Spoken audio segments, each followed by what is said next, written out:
And we're live.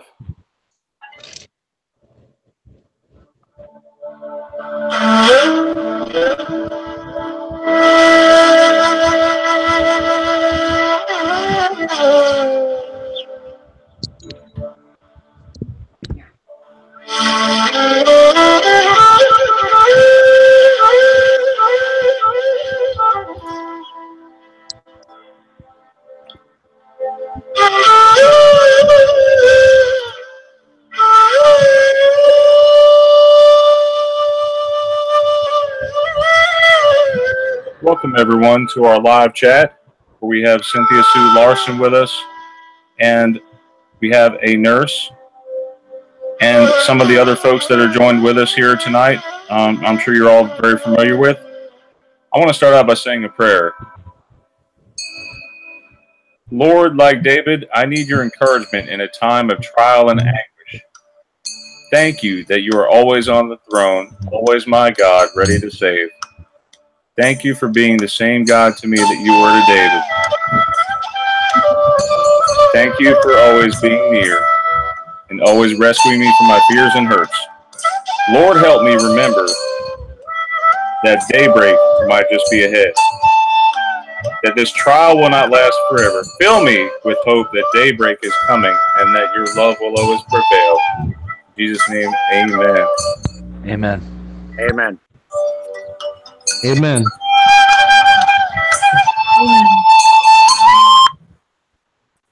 That was some good music to start the night.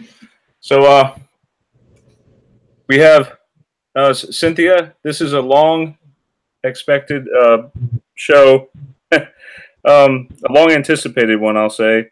We've been trying to get you back on for quite some time now, and we're so glad to have you.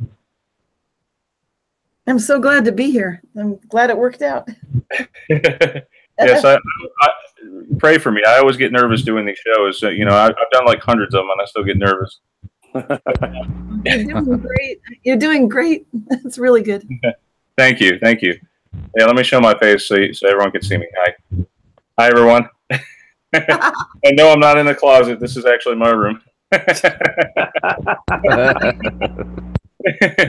Oh, okay. So I want to introduce everyone. We have, like I said, we have Cynthia Sue Larson. Hi. Charles Villarreal. What's up, Charles? So, open my fortune. It says a new adventure awaits you this weekend. Yes. Nice. We're always up for adventure. Harold is our paranormal investigator and our investigator into MK Ultra. Hey, Harold.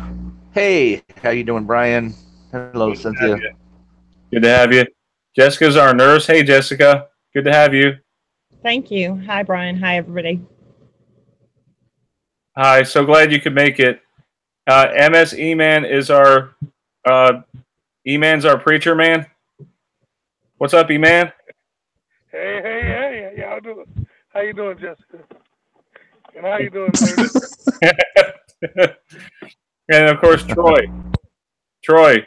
I'm here. Yes, indeed, Brian. Thank you for having me on. Hello, Jessica. Hello, Cynthia. Very nice to meet you both.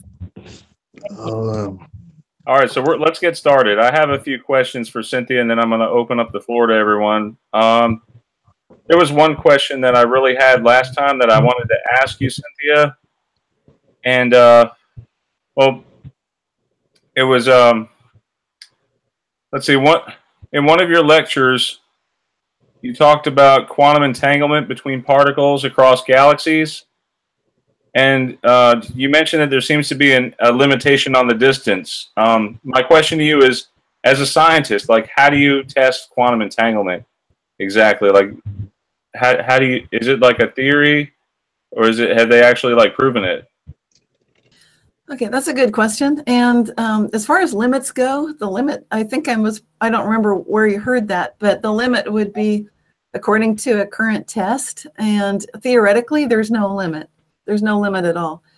But experimentally, there are limits in terms of getting the kind of results that scientists are looking for in order to build quantum computers. What they need is to generate a situation of entanglement that they can prove is holding together across a distance of, say, 30 meters or whatever. I think the distances are definitely increasing. So that's been going in a good direction. What was the other part of your question? Absolutely. Well, there was something that you mentioned about periphery. I like that context. You talked about these Mandela effects being at the periphery of our awareness, and that they're not the focal point; they're off to the side. I really like that topic. Talking about the holographic universe. Yeah, there's a physics element to this as well. So this gets into what's called the quantum effect, which is basically if you're this is used in quantum systems, and it's a proven phenomenon. What's more theoretical is the way we're talking about it on this show, but that's okay because all of us here, I think, are experiencers of Mandela effect. So we know it's happening. But as far as the quantum Zeno effect goes, it has to do with something familiar to all of us, which is the watched pot phenomenon, where if you're checking to see if the water's boiling on the stove and you check and you check and you check, you're constantly checking and it's still not boiling. And it seems like it takes longer when you keep checking it that way. And the quantum Zeno effect would say that is true, in fact, that you can actually use your attention in a focal way to lock a system into a certain state. So in other words, if we're talking about various realities, you can lock in a given reality by checking it constantly. And this might be one of the reasons why people who have obsessive compulsive disorder and that sort of thing don't tend to notice Mandela effects as much as those of us who are slightly more neurotypical. I'm not saying we're totally neurotypical, but probably more neurotypical. And then in that case, we're noticing things on the periphery. And generally speaking, that means if you notice someone alive again, it's not going to be your brother, your sister, your mother, or anybody that's in your household or at your office or your next door neighbor, but it would be someone a little bit more removed who you're absolutely sure they died and now they're alive again, that kind of thing. That's some crazy stuff. And speaking of like paranormal and all that, there's the last question I had for you was about basically, okay, we have this person who coined the Mandela effect back in 2010. You're all familiar with Fiona Broome, right? Yes. So what happened to her? I mean, did she like disappear off the face of the earth? Because I haven't really heard from her. Has anyone ever heard from her? Cynthia, have you heard? According to what we heard, she had died, but unfortunately, somehow, some way, she's now back. So she has the contact page. You can contact her. It kind of blew a few people's minds because they had heard she had died, and yesterday we actually found her contact page.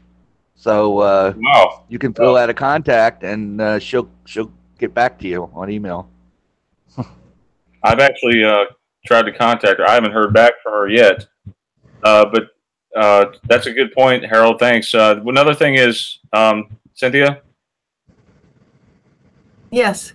Yes, another question. I mean, that was my last question, but talking about Cynthia, I mean, Fiona Broome herself, before it was the Mandela effect, what was it called? You know? Yes, the first term that was used for this exact same phenomenon was coined by the author PMH Atwater in her book Future Memory. She has a chapter in that book called Reality Shifts. And this is exactly what she's talking about. And the whole chapter is full of what we would call Mandela effect examples. And unbeknownst to me, I didn't know about her work until later on. But in the late 1990s, I was trying to find some term, and I also chose reality shifts. So I think that's interesting. But can I jump in there too, Cynthia? This is Troy.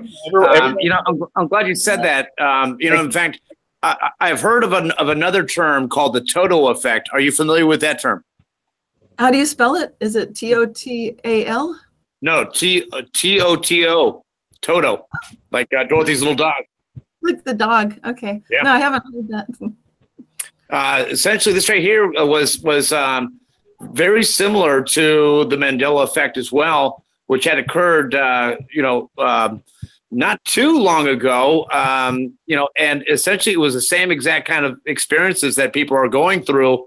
However, that just kind of phased out. I didn't hear too much of people talking about it, not too long after the phrase was actually coined. But essentially it's basically the same exact thing, that people were experiencing anomalies in their reality, things that they remember collectively, even that they remembered as being true were then different, which I was curious to find out. You've heard. Do you know when was that? Like the reality shifts term, that was PMH used it in the mid 1990s. Then I started using it in the late 1990s. So when was the Toto effect? Was that more recent or? That's a good question. Let me see if I can even dig that up. Let me find that out. I'll get back to you on that one. Cool. Oh, by the way, guys, I just got a message back from Meags B. She will be joining us very shortly. Maybe hopefully 20 minutes or so. That'll be nice to see her. She's always with us. From week to week, she just pops in. So we have her as well. Yeah. So there's this thing that we were talking about, Troy, the other day. While you're trying to find that real quick, we were talking about this. You know Hollywood, right? Right. Who doesn't know Hollywood? I mean, it's right next to me. I can't not know it. Where? I don't know who discovered this, but it could be a possible effect. We're not sure yet. We haven't really confirmed it with too many people. But Hollywood used to be called Hollywood Land. Yeah, that's very strange. From 1923 to 1949. So you might want to check with your grandparents on that one. As far as I know, I don't remember it. I mean, we would have heard about it in school, I'm sure. There would have to be, because look, I basically, it was a band. I played all over Hollywood. They've got museums down there. You could see the beginning of how Hollywood was actually started. The first movie stars. Somewhere down there, they would have something, even memes nowadays, that would depict Hollywood Land. And I haven't heard of anything to that nature. But, seeing it, especially that large up on a hill, I'm telling you, I've never seen that, never heard of it. I've actually been up to that hill. I've heard stories about it. I've never, ever heard of Hollywood ever being Hollywood Land. And I can say that factually. Yeah, and I know a lot about it. You're from California. So I'm from California, yeah. And it's right next to me. Yeah. So Cynthia, I remember you were talking about that one in that talk with Mandela effects. Like, it seems like if you're from that area, can you guys hear me? Yeah. Like, if you're from that area or if you've known that person, then it won't affect you. But it seems like you have to step away for some time to notice it. And then that's where you were going on about the periphery of your. Yeah.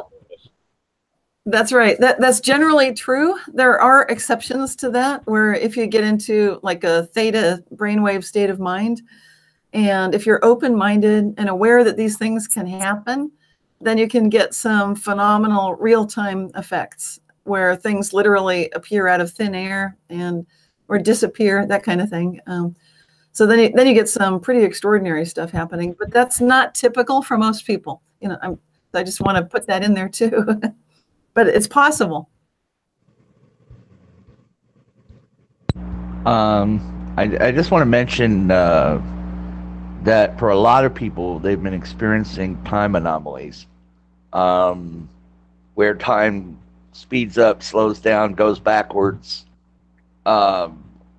Is this all to do with their state of mind, or do you think it has something to do with maybe the Earth passing some sort of anomaly like a black hole? Or what is your take on time anomalies? Yeah, That's something else that's commonly reported. It's one of the most commonly reported reality shifts that I've been tracking for the last 20 years. And that would be specifically the one that comes up the most is where people are driving in their car. Again, they're often in a kind of a daydream state of mind, a little bit theta brainwaves, and they will notice that they've gone a lot farther in miles than there's any possible way they could have traveled. So if they're driving, like California is a big state, so if they're driving from Southern California to San Francisco or something, and it should take 6 hours at least, they're able to do it in like 3 or 4 hours. I'm back. Wow. Thank you. Yeah, because that's exactly, I heard about that, but it's happened to me as well. As a writer, I got lost in writing, and I look at the clock. It's 8 o'clock when I start. I'm writing for 3 hours, and I look back at the clock. It's 8 o'clock. Nothing has changed. Wow. Yeah, I've had that happen a couple times. Cynthia. And I know the clock works. Yeah. So, yeah, it must be a theta state. I might have got stuck in theta. Hey, Brian, just so you know, I've actually sent you a couple links to that. If you want to pull those up, if you can, there's a lot of people that are talking about the Mandela and the Toto effect actually being very similar. In fact, they're even proposing a new term called the Mandela effect. You're kidding. No.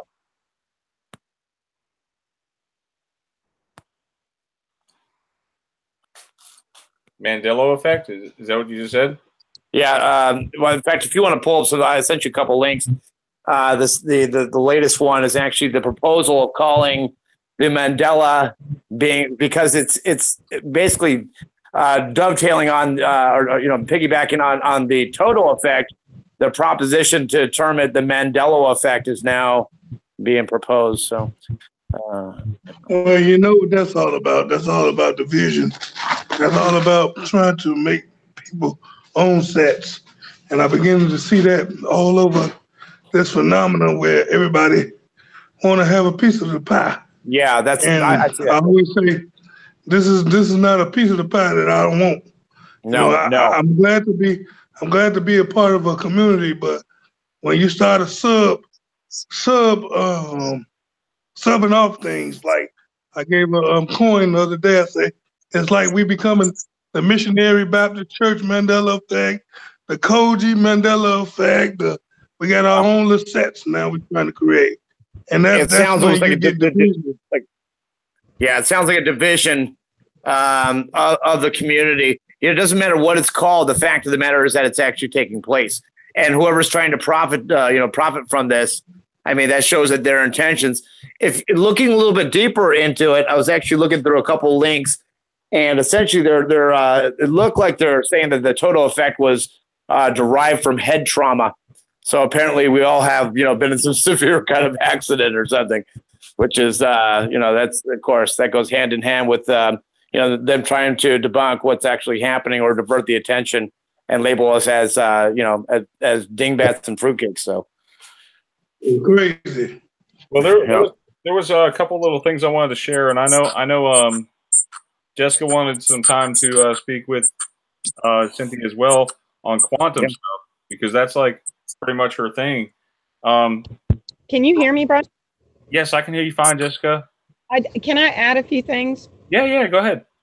You got it. I'm still trying. I'm new to Hangouts. This is the first time I've used it, so I'm not really sure what I'm doing. But I did want to make it clear that I do not hold with the theory that he was proposing, that there are people who are trying to cover it up, that there are people who know about this and trying to profit from that. And I just wanted to, I know that that's several people's opinion, but it is not mine. And I do believe it has to do with the quantum state, like Cynthia does. I can go into more detail if you'd like. Yeah. Go ahead. I think what we're really talking about, not far as trying to make a profit, but in anything that you do, you begin to have friction or division. and right now it's a lot of division and divisiveness, and so I believe that's what more like what's maybe be going on. People trying to get away from this so-called thing, Mandela effect, so that they can make their own sets, where it's still the Mandela effect, but it's a remove from the culture. And so it's not. I'm not. We not. I don't think he was talking about far as profits, and I think people just trying to make it their own. And like I was saying earlier, this ain't bands. Am I on mute? Can you hear me? No, You're not on no. me. Now we can hear you. What I wanted to say was that there's what I feel like is that we have to be based in what science is showing us right now. And we have talked to, I know Brian had his friend, I'm sorry, who was the other lady who was on the show last time? Brian? Last week? Your friend that spoke when I was on that one time, talking about changes. I'm trying to remember. It might have been Teresa. Okay. Well, right. It was Teresa. And what I wanted to say, though, is that science, that, some of these changes that people are reporting are not something that anybody could cover up, because it's something that's happening in your friend's case right in front of her eyes, or in the situation where I tried to look up Looney Tunes and then hit the back button and it had already changed. Literally within a second, it had changed right before my eyes almost. I mean, I didn't actually watch the numbers change like she has said she's seen, but I saw it change within a second. So there's no possible way a human could be doing that. And that's why I think it has to be something that's grounded in quantum physics, and it has to do with what Cynthia was referring to about the quantum state. And I think it has to do with consciousness and the conscious universe. Does that make sense? I think this is something that the universe is actually responsible for doing, not any person, and not any particle accelerator either. Okay, how about the biblical account? And the reason I'm saying the biblical account, if you read Daniel 7:25, said this thing is going to happen, and so and so because of that, I'm at a biblical stage that these changes, some of them are cynical, and because what would be the purpose of changing the Bible? What would be the purpose of that? I mean, and what message are you trying to relay? Like putting unicorns or piss in the Bible. I mean, see, so some of it can be. I believe we all have pieces of the puzzle, but nobody has the whole totality of the puzzle. Yeah, it's no total. Right about that. And so we well, and I was going to say too, along the same lines, speaking biblically, are there any other books out there? We're talking the Quran, any of the other. Yes, the Quran has been changing as well. It is, okay. And I was curious about that. Yeah, actually, it's changing, and there's other books that are changing. I've noticed that just as movies were changing, books are changing as well. And the Catholic book changing too. Yeah. But I think that this effect, is much wider than just religious books or time. It affects all the effects cover everything. Yeah. I mean, for instance, I'll tell you for instance.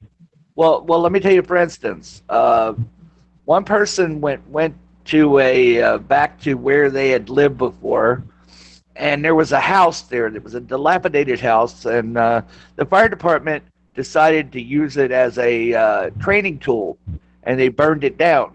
But they controlled with a controlled burn. They burned it down and they took it out of there. But when the person went back to the place where she lived, the house was back, right where it was, as if it never been touched. And it's things like that which make it makes no sense. Why would this house just reappear, out of nowhere? Or why would somebody set up an electrical contract with electric, to pay at a certain, monthly rate, and then call back and there's no record of it ever happening, and things like that. It just doesn't make sense. It's like, yeah, that's why? what I'm saying. I think the strong delusion is here, and we as human beings, we are very inquisitive. We want A to me A and B to me B, and 1 + 1 to equal 2, and so we try to figure out the solution where, in some form or fashion, we might not never figure out the total equal the equal number that's supposed to be there. We are in fractions, I believe. Yeah. And just like you said, I had a personal Mandela effect myself. I had a pair of scissors that I bought. They were brand new and they were sharp. You know how it is hard to get scissors. And my sons, one of them broke the tip off of them. I put them up because, I could still probably try to cut with it. And so I went looking for the scissors, and all of a sudden the tip is not broken again. And so I believe it's multiple things happening all at once. And when we think we at a point of catching it, it makes a different turn. Right. And say something to that. Can y'all hear me? Yes. Yeah. Okay. Go ahead. Cynthia, can you say whether or not you feel like what I'm saying is correct, and correct me if I'm wrong? Are you there? Yes, I'm here. Sure. Okay. Go ahead. I have a strong interest also in quantum physics, like you were talking about, and entanglement. And they have been able to prove that entanglement exists up to 1,200 kilometers, which is 750 miles. And if you, Cynthia probably understands this very well, but what I tried to explain to Brian, and the reason he invited me on the show today, is because most of y'all probably are not familiar.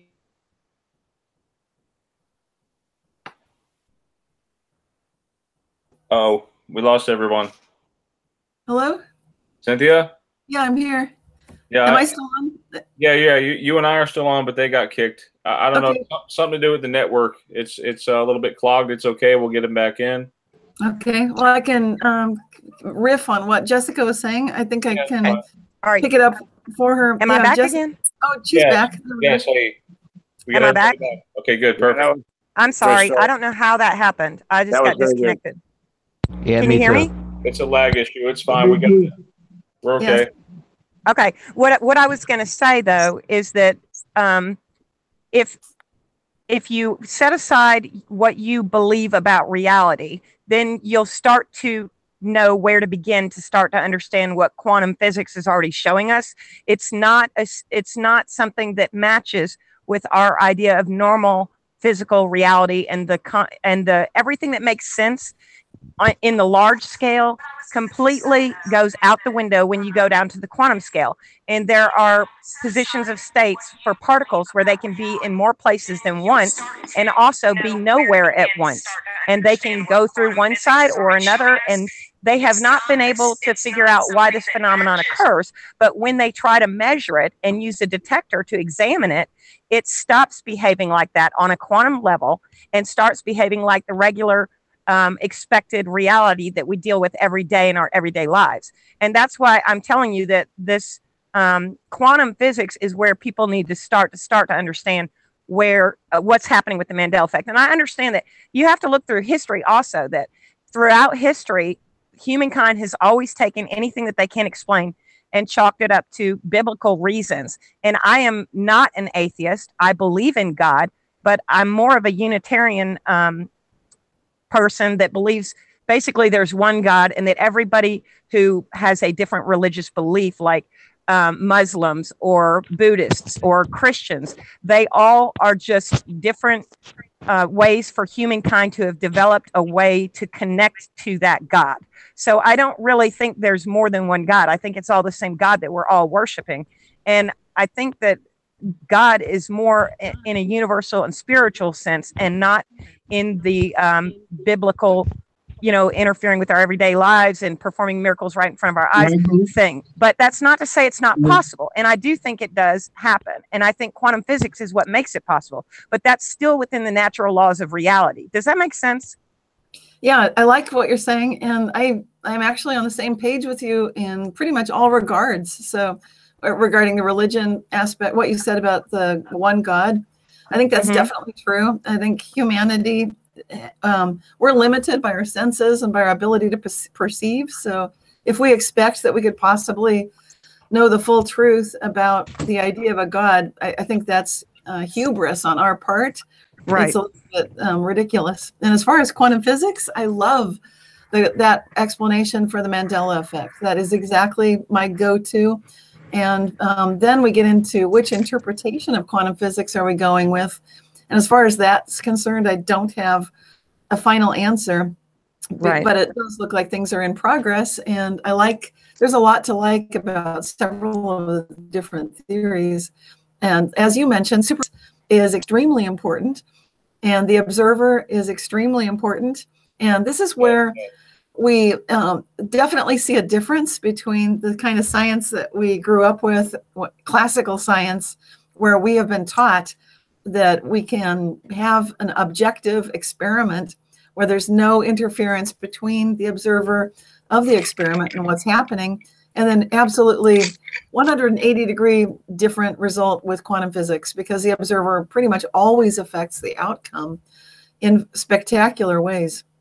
So yeah, I totally agree that that's what we're seeing with the Mandela effect, is very clear evidence of quantum phenomena happening on a macroscopic scale, which has never been ruled out. It's just that we tend to assume that above the Planck scale, the very, very tiny space of an electron or a photon, it's been assumed by most of the scientists that we would never see spooky action at a distance. We would never see superposition of states. We would never see entanglement or coherence or all these bizarre things that happen in the quantum so-called realm.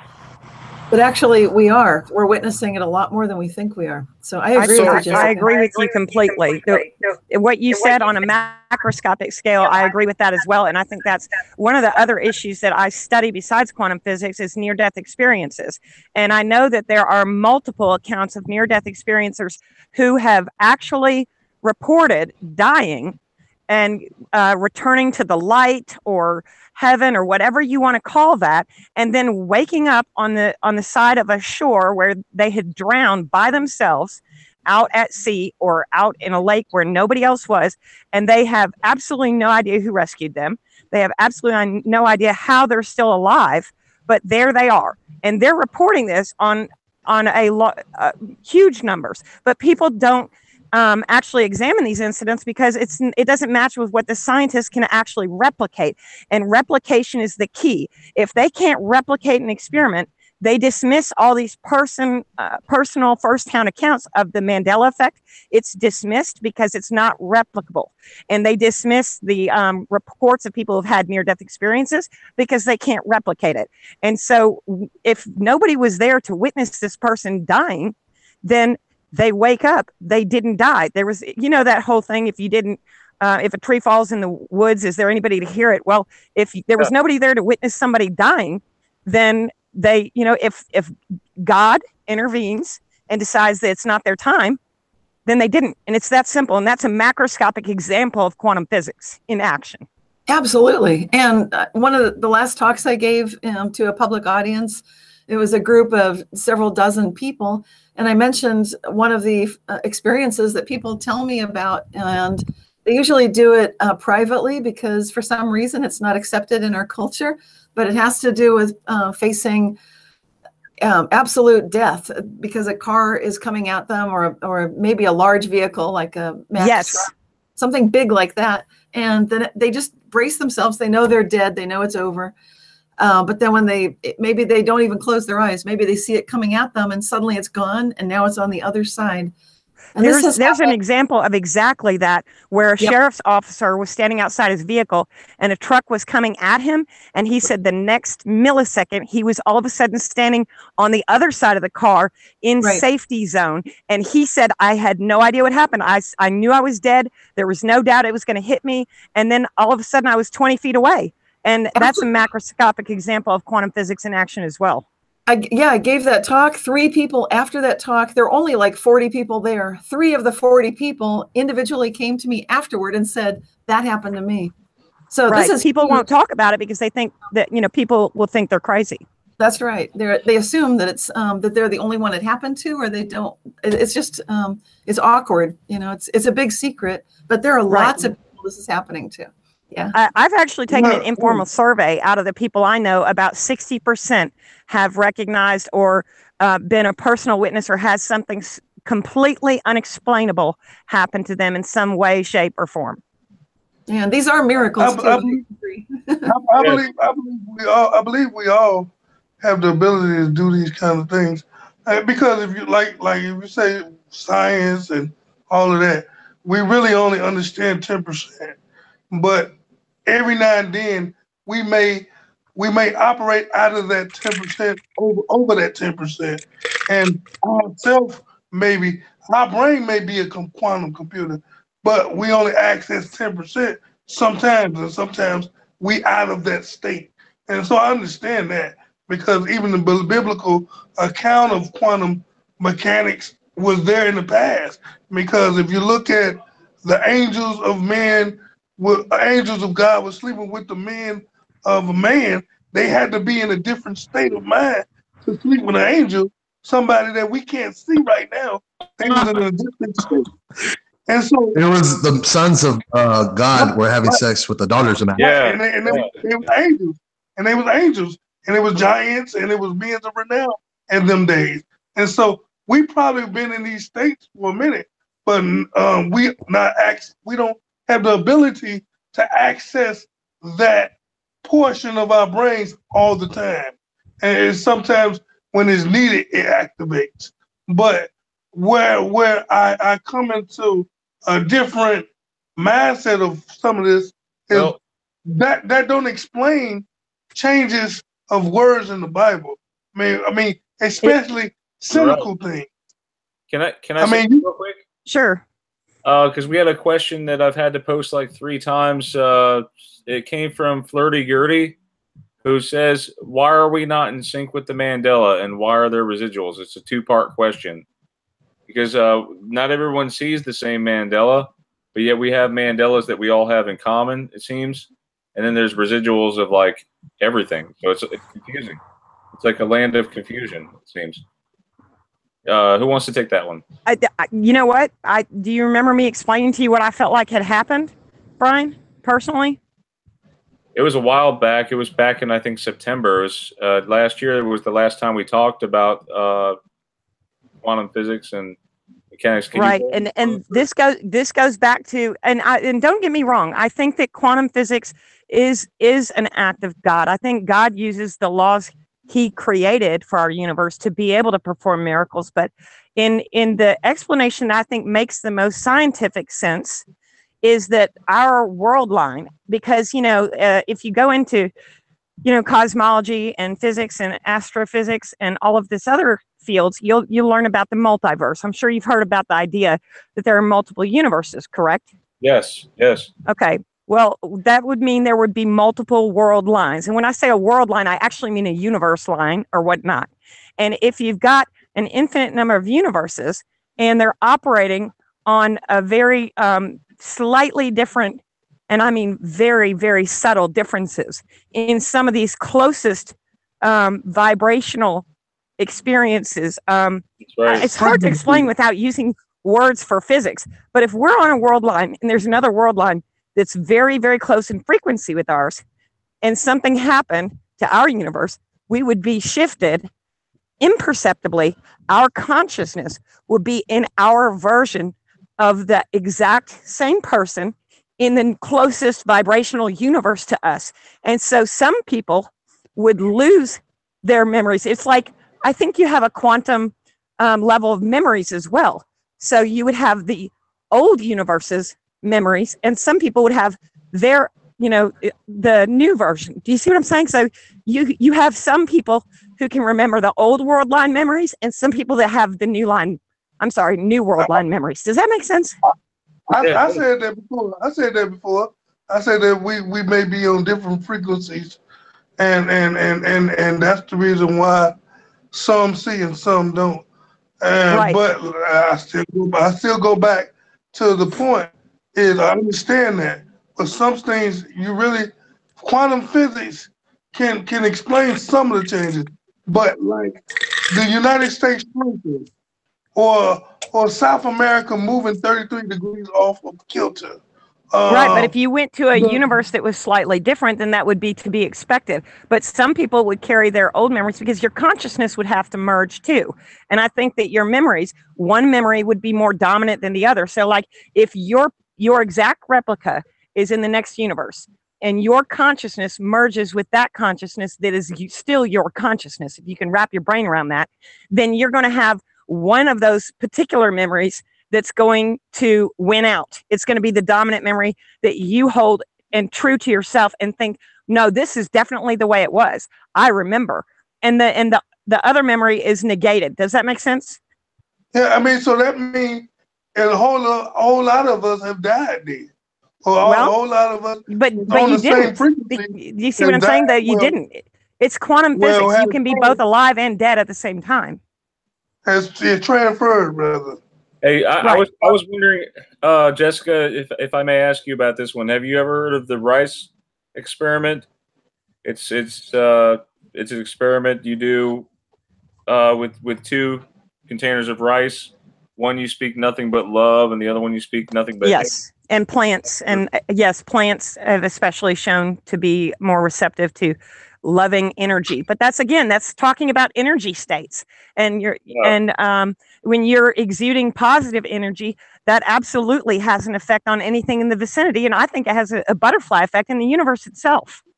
It sure seems like it. I think that's why. I'm sorry, Brian. Sorry about that, E-Man. Yeah, I was going to say I had one heck of a bowling game. I don't usually bowl like I did this past week. I had 5 strikes when the heat was on.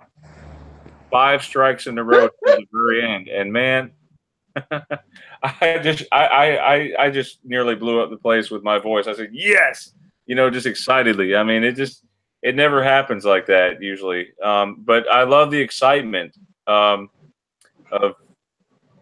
everything. I mean, I'm in a career that I'm happy with. I'm with a woman that I'm very happy with. In fact, she's here with us tonight. Hey, Lisa. She was really excited to have you on, Cynthia. So yeah, I'm giving her a shout out. Yeah, let's hear from Cynthia. Which one? I don't know which one is the nurse. Which one is the nurse? Which one is the nurse? I'm the nurse. I'm the nurse, but I have a ridiculous, deep interest in the universe and quantum physics and cosmology and everything else, and near-death experiences. How about the body changes? Have you checked out? Yes, I actually was on his show about that. Yes, we talked about. You want to elaborate, Jessica, just on that? Really briefly. Yes, yeah, there's some differences. The main difference, the one that was a true, I'm absolutely 100% sure the kidneys had changed position, but there are multiple other more minor anatomical differences, like our skulls used to have no thin layer of bone behind our eyeballs, and some of the ribs have changed. The other more subtle changes have occurred as well, but the kidneys for me was my clincher, because I had visually seen the kidneys inside people's bodies before as a trauma nurse, and sometimes they have to leave people's abdomens actually open and keep what's called a tegaderm film over top of it. And I knew where the location of the kidneys was. So the new location of the kidneys was really one of the most striking things for me. Flirty Gertie says, I want to hear from Cynthia. Yeah, I was being patient. I do have answers. And thank you, Flirty Gertie. I love the questions. Yes. So let's start with the first one. That was, why are we not in sync? And what I'd say is that it has to do with those entanglements we were talking about earlier. And when you think in terms of groups of people, you might think in terms of people that like the same music, like if they like the Beatles, or, you know, maybe they like rap music or whatever, or Taylor Swift, whatever. But that's one kind of way of getting people into the same kind of frequency group. As far as how they're experiencing these reality shifts, and some definitely are seeing some shifts and others are not, I really don't know. In terms of the physics explanation, that's what I would come up with, is basically entanglements. So you've got groups of people that are sharing their memory of a different alternate history, because every time you've got a Mandela effect, that means you've witnessed something that's quite different, like what Jessica just said. And by the way, I'm a big believer in that too. The kidneys have definitely moved. That's affected like 7 billion people on the planet simultaneously without any fanfare. And they've all gone to a safer location, so you're less likely to get exactly. I thought that too. I thought the anatomical changes have actually benefited us, but keep going. Yeah, I love these anatomical changes. So anyway, yeah, but back on track. So why are we not in sync? Probably because some people have different overall intentions or questions, because this really is a quantum phenomena, but it's definitely driven, in my opinion, by our beliefs about like God and our intentions and what we're doing in the world. So you might call it your kind of spiritual purpose or meaning, but that definitely has a huge impact. And the second question, why do we see residuals? Now we get into this idea about the alternate histories, and you'll see something show up that has clearly, it's illustrating what some of us remember who've had the Mandela effect, but it's bizarre because it no longer matches the official history. And this is simply a case, as we've been talking about, Jessica and myself, with the physics examples. Definitely, by the way, our memories are quantum. And that's what I've seen reading books by Jerome Busemeyer. And I had him on my radio show, Living the Quantum Dream, and he was a guest talking about this. So you can hear that podcast for free. And he definitely says that our memory is extremely quantum. Not only that, but we make decisions in a quantum fashion. And he's got a great book. It's full of lots of mathematics. So if you like physics and you're a nerd, it's a great book. But it's also good if you're not, because he does explain what he's talking about and why the decisions work that way. But back on track, why the residuals? Once again, it all has to do with consciousness. And when the part of us that is conscious, and that's who we are, is making some kind of a choice as to what we're experiencing, that's the part of us that's making that jump to that new reality. And then when we land in this new reality, the history is very different than what we remember having happened in our lives. So I hope that answers the questions. Can I ask a question too? I have a question really quick here. Sorry, man. Along the same lines too. Okay, so and I get what you're saying, and it's really interesting to hear all this. One of the things that I was curious about is that when you do, well, let me use myself for example. When I do broach the subject of the Mandela effect to somebody that does recognize the same experiences and memories that I have, and then pointing out that the changes are different, you can see the correction. They take a look at, and then they rationalize in some cases. In other cases, they become quite hostile and aggressive. Want to hear your thoughts about why that actually occurs. Who are you addressing the question to? To Cynthia. Cynthia, Yeah. you there? Is she there? Did we lose her? Yeah, I muted myself. Okay, sorry. Sorry. That was me. I did that to myself. Okay. Yeah, I love the question. And obviously, we definitely have in that situation people having emotional reactions. And a lot of people are not open-minded to this phenomenon. So if they're not open-minded, it can present a threat in the sense that it's something unknown. And therefore, it can trigger fearfulness in a lot of people. So this is, probably why they're getting. I would like. Can I agree with you on that and add just a bit? Sure. I think that you're right. Studies have shown, multiple studies have shown that people who are classified as open-minded, their brains actually function differently than somebody who would be considered closed-minded. And they use particular definitions as what open-minded and closed-minded is. But the point is that I think that the open-minded people are more Mandela affected because of the way their brains function. And I think that when somebody is less open-minded, that they will try to rationalize it away or become hostile to protect themselves because they can't deal with something that doesn't make sense. And just like our brains function in an optical illusion where our brain is trying to make sense of what we're seeing, so it will actually add a line where there isn't a line. I'm sure y'all have seen tons of examples of those. If you look up optical illusions, there's many, many, many, many ones. But it's your brain actually trying to make sense out of reality. And so when the photons are hitting your eyes, and you will add something that was not there. And I think that has something to do with it too, as to how our brains function and whether some people are more subjected to falling for lack of a better term, an optical illusion than others are, just like some people can be hypnotized easily and others can't. So I think that's what it has to do with too. I want to add, oh, sorry. Go ahead. Go ahead. You okay. Thank you. Yeah, I love that. And open-mindedness is a quality that's one of the top 5 traits that people actually do have control over, in the sense that you can expand how open-minded you are. And I agree that it definitely does change your brain. It changes the way that you think. I did a study, which I'm just going to, I don't know if this shows up, probably not. Oh boy, I can't see it. I'm sorry. And I don't know how to get it on the screen, but it's an illustration from my book, Quantum Jumps, which is this book. And basically, it's just the result from a survey that I did, and the results are online on the realityshifters.com website. What is it? Are you sure you're sharing the book? Okay, hold on. I'll get it on the screen. There, everyone can see it now. Okay. Can you see it? Yes. Yeah. Oh, that shows. Good. And I don't know if this page, oh, you can kind of see it, but it's kind of hard. Are you guys able to see her book? Is it backwards, or does it look? No, it's fine. Yeah. Fine. Oh, cool. It's fine. It's just a little blurry with the little word, but I can see the pictures.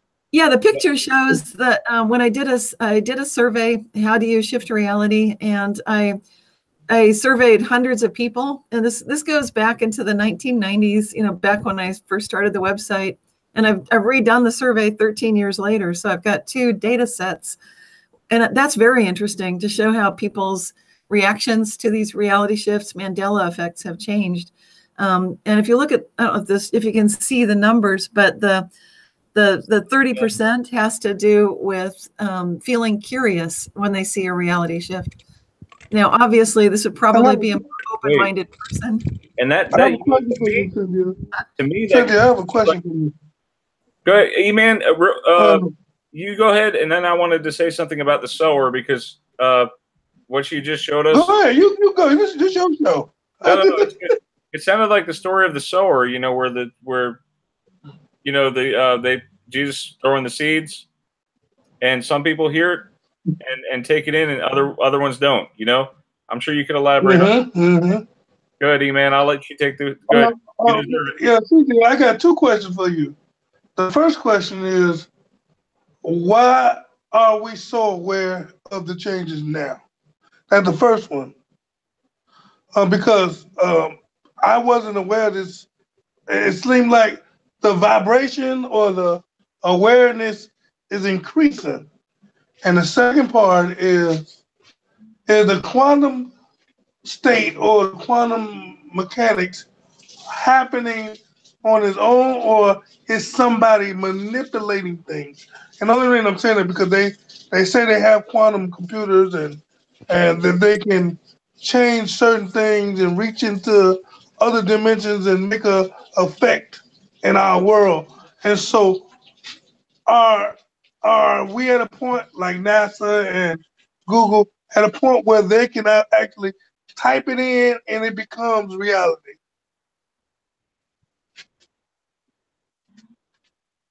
Okay. Cynthia? Yeah, I'm here. Okay. Yeah, great questions. So as far as why are these changes happening now, one thing that I've noticed that's definitely been changing, and we've hit a tipping point, just in the last couple of years, maybe it was 2010, I don't know exactly, but the tipping point that I'm talking about is here in the United States of America, more than 10% of the population is now meditating. And I would add to that that people are also getting into that theta, the brainwave state of mind, more perhaps with our cell phones and that kind of thing. So I think we've got more people who are getting into that perfect wave state, a brainwave state rather, where they're actually able to witness, if they're observant, that things are definitely changing. That there's a different history. The book has changed. The movie's changed. Maybe someone said something that they know they heard, but that person swears they did not say that. That's another very common reality shift. So I'd basically put that forward as far as what's happening now. I think more people are at that beautiful place where they're able to be aware of it. And then as far as quantum mechanics and reality shifts or Mandela effects happening on their own versus being manipulated, I don't know that we can know for sure. There was something I wanted to show after. Sorry, what? There was something. Sorry, I froze the screen for a minute because Lisa was asking a question, and so was one Eileen. Okay. Lisa says, Brian, tell Cynthia that her channel got me through a couple of really tough years, and thank you. So, thank you so much for your spiritual coaching. Apparently, it has touched, not only Lisa but a lot of other people along the way too. Thank you, Cynthia. Oh, thank you. That's really sweet. Yeah, and the other one comes from one Eileen. Please ask Cynthia why or how 90% of my personal MEs take me forward in time, but 10% are taking me backwards in time now. That's a good question. Duality. Probably duality, yeah. Yeah. I don't know exactly what's meant by like how much forward and how much back in time. Is it the kind of thing we've been talking about on the show? Well, I know on the show we talk a lot about retrocausality, and there is something that I would like to share with you guys. Actually, one thing that is only slightly disturbing. A lot of these Mandela effects can be disturbing. To me, like ruining my favorite TV show as a kid, that's disturbing.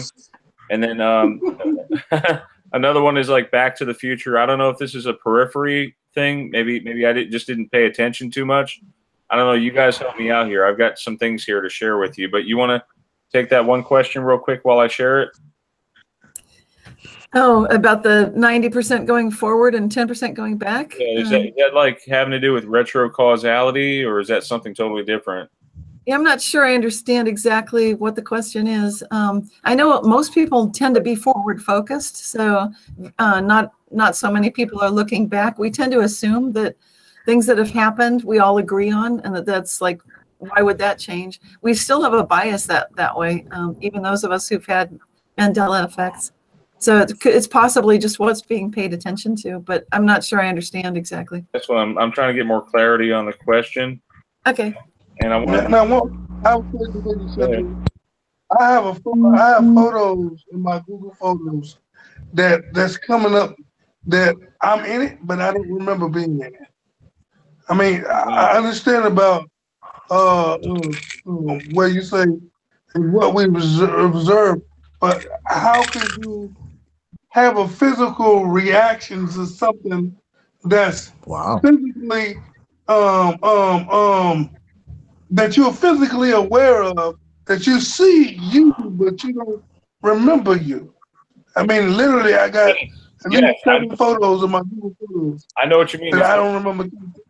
I don't remember touching, and I was holding a crab. I would never in my life, in the life of me, hold and touch on a crab. I know what you mean. There's a picture of me when I was like 5 years old or whatever. E-man. Yeah. So why do we have them personal things that's like, if you say we shifted maybe a percentage or 2%, wouldn't the scenarios around your life change and you be sync with them? Because it seemed like I'm out of sync because if I was in sync with them, I should be able to have some kind of memory of that, but I don't. And so maybe my high frequency is not allowing me to be in sync. Meaning I'm in a different time, but on a different frequency. The frequency I'm in maybe be lower or higher, and I'm at a different degree. And because I'm at that different degree, I'm denying the total sync up. You know, I'm out of alignment. Yeah. Well, there's only two. With There's that only history, two frequencies. It's fear and love. You got to give up all the fear and give into all the love before, you'll be in sync. That exists at the. Yeah. Cynthia, did you want to It kinda take a stab exists. at that, or do you want me to try? Yeah. well, yeah, go ahead if you've got an idea on how to. Well, I do. There was the one theory that was posited by actually a child prodigy who's a physicist, was that one about how the multiverse exists and that maybe our world line got destroyed and our memories merged and consciousness, and some won out and some didn't. That's one theory. The other theory that I think is actually much more what I believe is that, they've already, again, this is theoretical physics here, but they're saying that these universes exist alongside us and that we just don't have access to it and awareness of it, which I think a lot of times explains some of the unnatural phenomenon, or supernatural phenomenon rather, that we are seeing, or that people have witnesses, people who say that they've seen spirits, ghosts, whatnot. I think that this has to do with having these little glimpses of these other universes or whatnot right alongside us. And it's, again, because all the particles are in a quantum state, and these are particles that exist outside of time, that I think there's kind of a sea of the consciousness going on with our own. Like, I have my own consciousness that I think is completely mine, and if there's another me in a subtly different but very close in frequency universe that is also me, if our quantum memories and quantum consciousness also kind of is interchangeable, then it would make sense that there would be times you would see a photograph of yourself and have no memory of that, because that was in that slightly different, universe that was literally right next to us that we can't see or access most of the time. I think that's one theory that's very interesting. That is a good theory. Is there a name for that? Yeah. No, it's just something that I've thought a lot about, and because I learn about the multiverse and how these universes can literally exist alongside us, or even inside us and within it. I mean, we just can't normally access it. So I don't think anybody's named that thery, but it's very interesting. Hey, I got a name for it. E-Man. I bumped myself. What'd you say, E-Man? Sorry. I bumped myself. That's the name of it. That's actually pretty funny. Thanks, E-Man. I'm going to use that one later. That's actually great. Yeah. Yeah.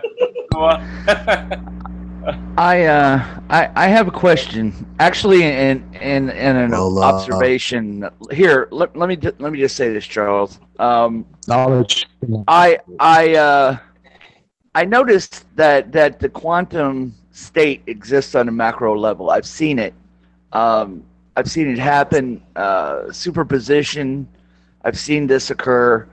But I have a theory on this, and I just want to run it by you, Cynthia, and see what you think about it. I have a theory that what this is our soul is connected to everyone, every possible person in every possible universe that's us, and that we're kind of linked all together. And so at times, the superposition, because we're in a superposition, we could literally be everywhere at once, Yes. You're entangled, right. Yeah. And because of that, then certain things can occur. We could bounce between universes and not even know it. So therefore we could be sitting here typing, we could be out doing something, we could be, doing 100 things in one shot, and then bam, we'll be back doing what we're doing. But we witness it sometimes, Right. or we experience it, and it's kind of like a deja vu experience, where you're like, hold up a minute, You know, I know I was doing something else. I know I've been here before. You know, and I'm just wondering, how often does this occur in everybody's life, or is it just, you know, the people that are observative that see it occurring on a macro scale? That's a great question. And it seems to me that it's happening in my life at least once a day. Much more than that is probably true. And by that, I mean that I'm observing moments where there are that many shifts going on.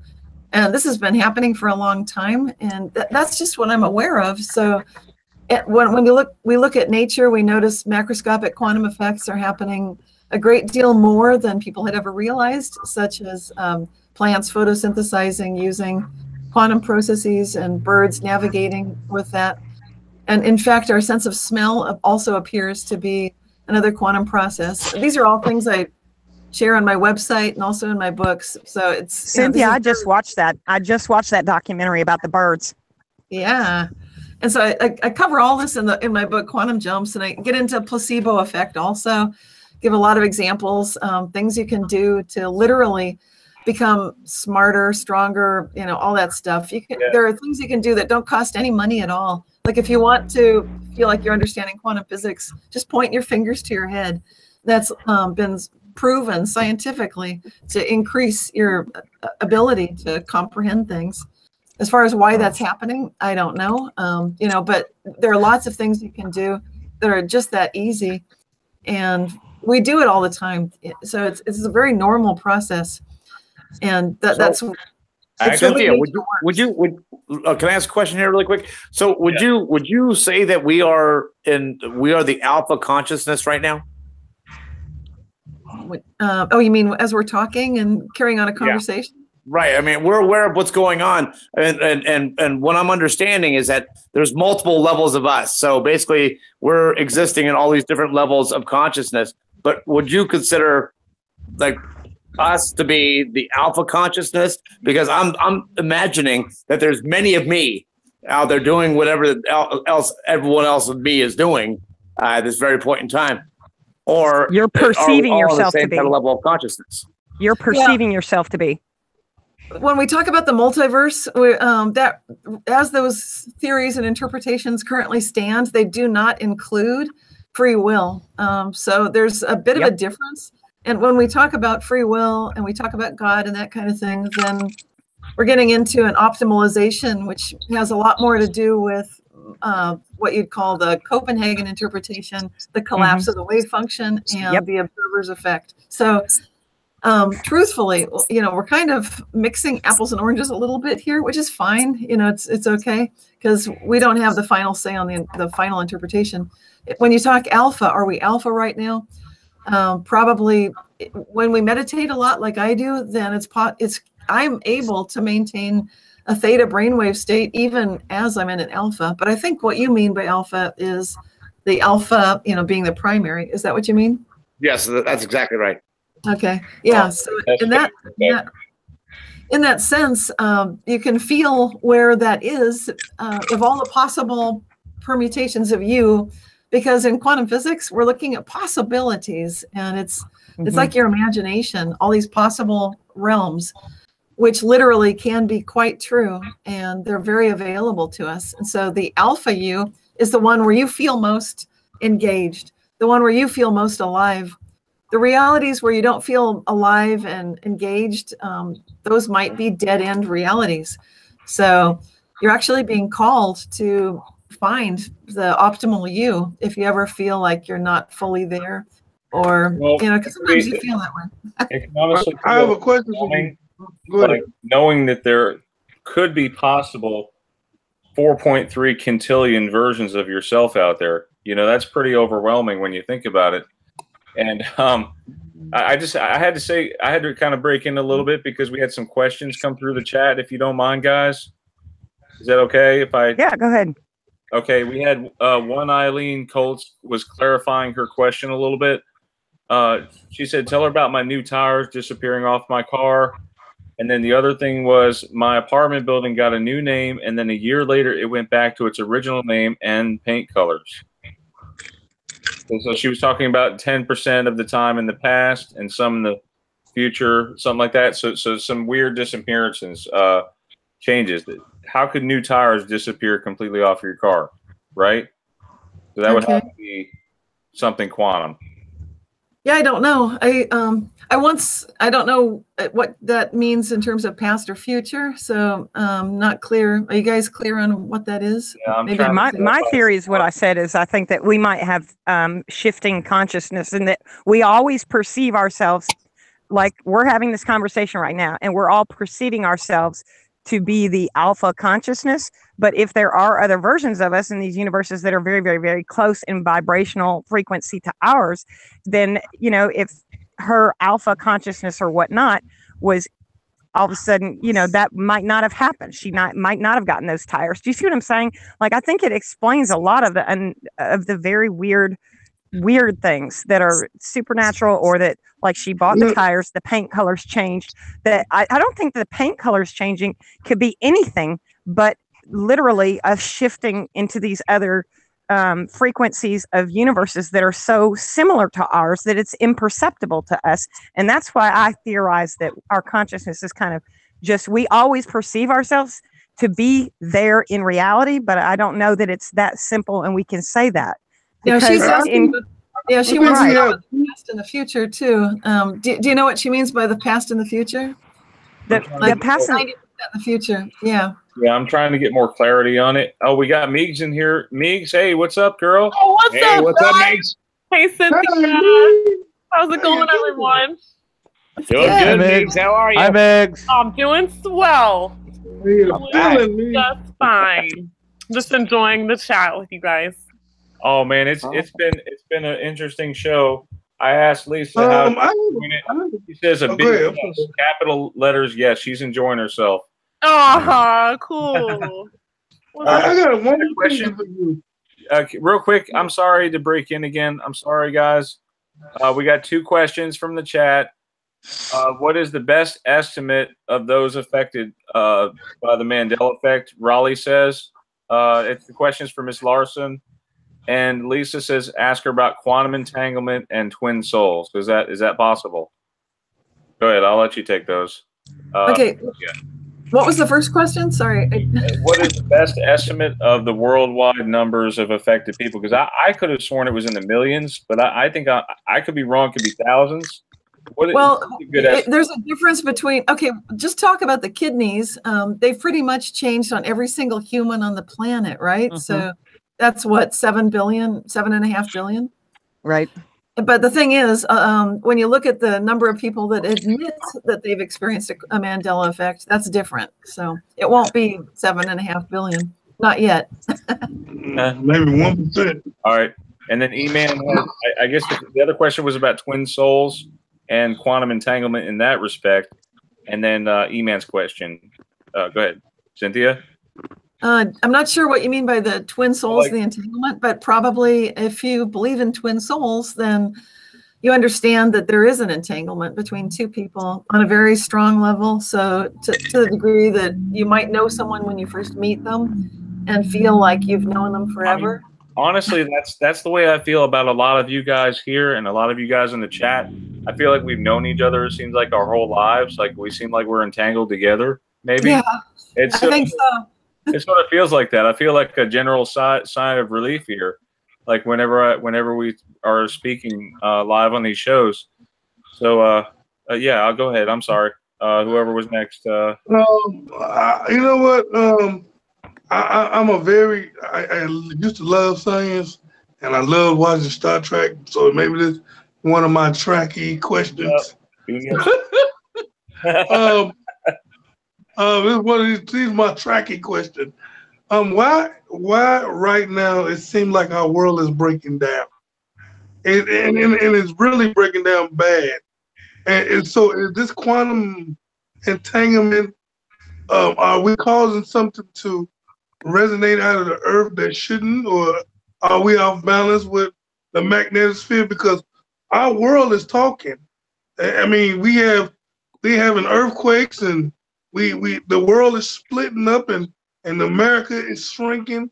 And I remember watching a show on Star Trek where they were talking about quantum entanglement and how the world was collapsing, and everybody was disappearing because the amount of people that was on the earth when I used to remember is shrinking. The size of things are shrinking. Wait, the size of what? So why are we collapsing on each other? I mean, collapsing. Why the world The size of states, size of countries, the amount of people that were on the planet are not the amount that is on the planet. Right. And the distance, like I used to drive to Memphis, and it used to be 819 miles, and now it's only 534. It's actually a good question. You know, I'm noticing and I follow Lone Eagle quite a bit. He does a lot of continental shifts. Yes. And he talks about a lot of new land that appears, a lot of things that are receding as well. So we're seeing different areas enlarging. Like for example, the United States appears to be growing, whereas Canada used to be one of the largest countries out there. And now Canada is almost like it's disappearing vastly. I mean, it's getting very, very tiny. Russia has expanded. China has shrunk significantly. So there's a lot of different variances in the lands that are growing and shrinking. So it's just different areas that are showing that actually. China tiny now. It's ridiculous looking. Yeah, well, I have theories about that too. You want to hear my theory on that one? Yeah. My theory is also that our consciousness and our thoughts I'm not sure that we can say that consciousness manifests reality because we don't necessarily have control over it, but I definitely think it plays a part in it.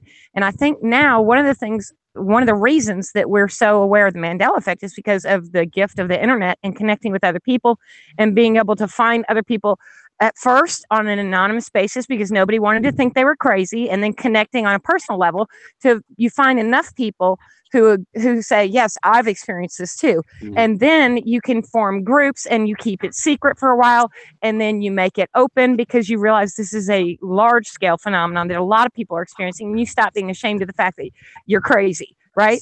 So I think that that's part of it, is that we just have the ability now to connect with others who have experienced this. And the other thing is, I think that because of the media and the news cycles and what goes on in the world and what we see, the negative things also affect our perceptions.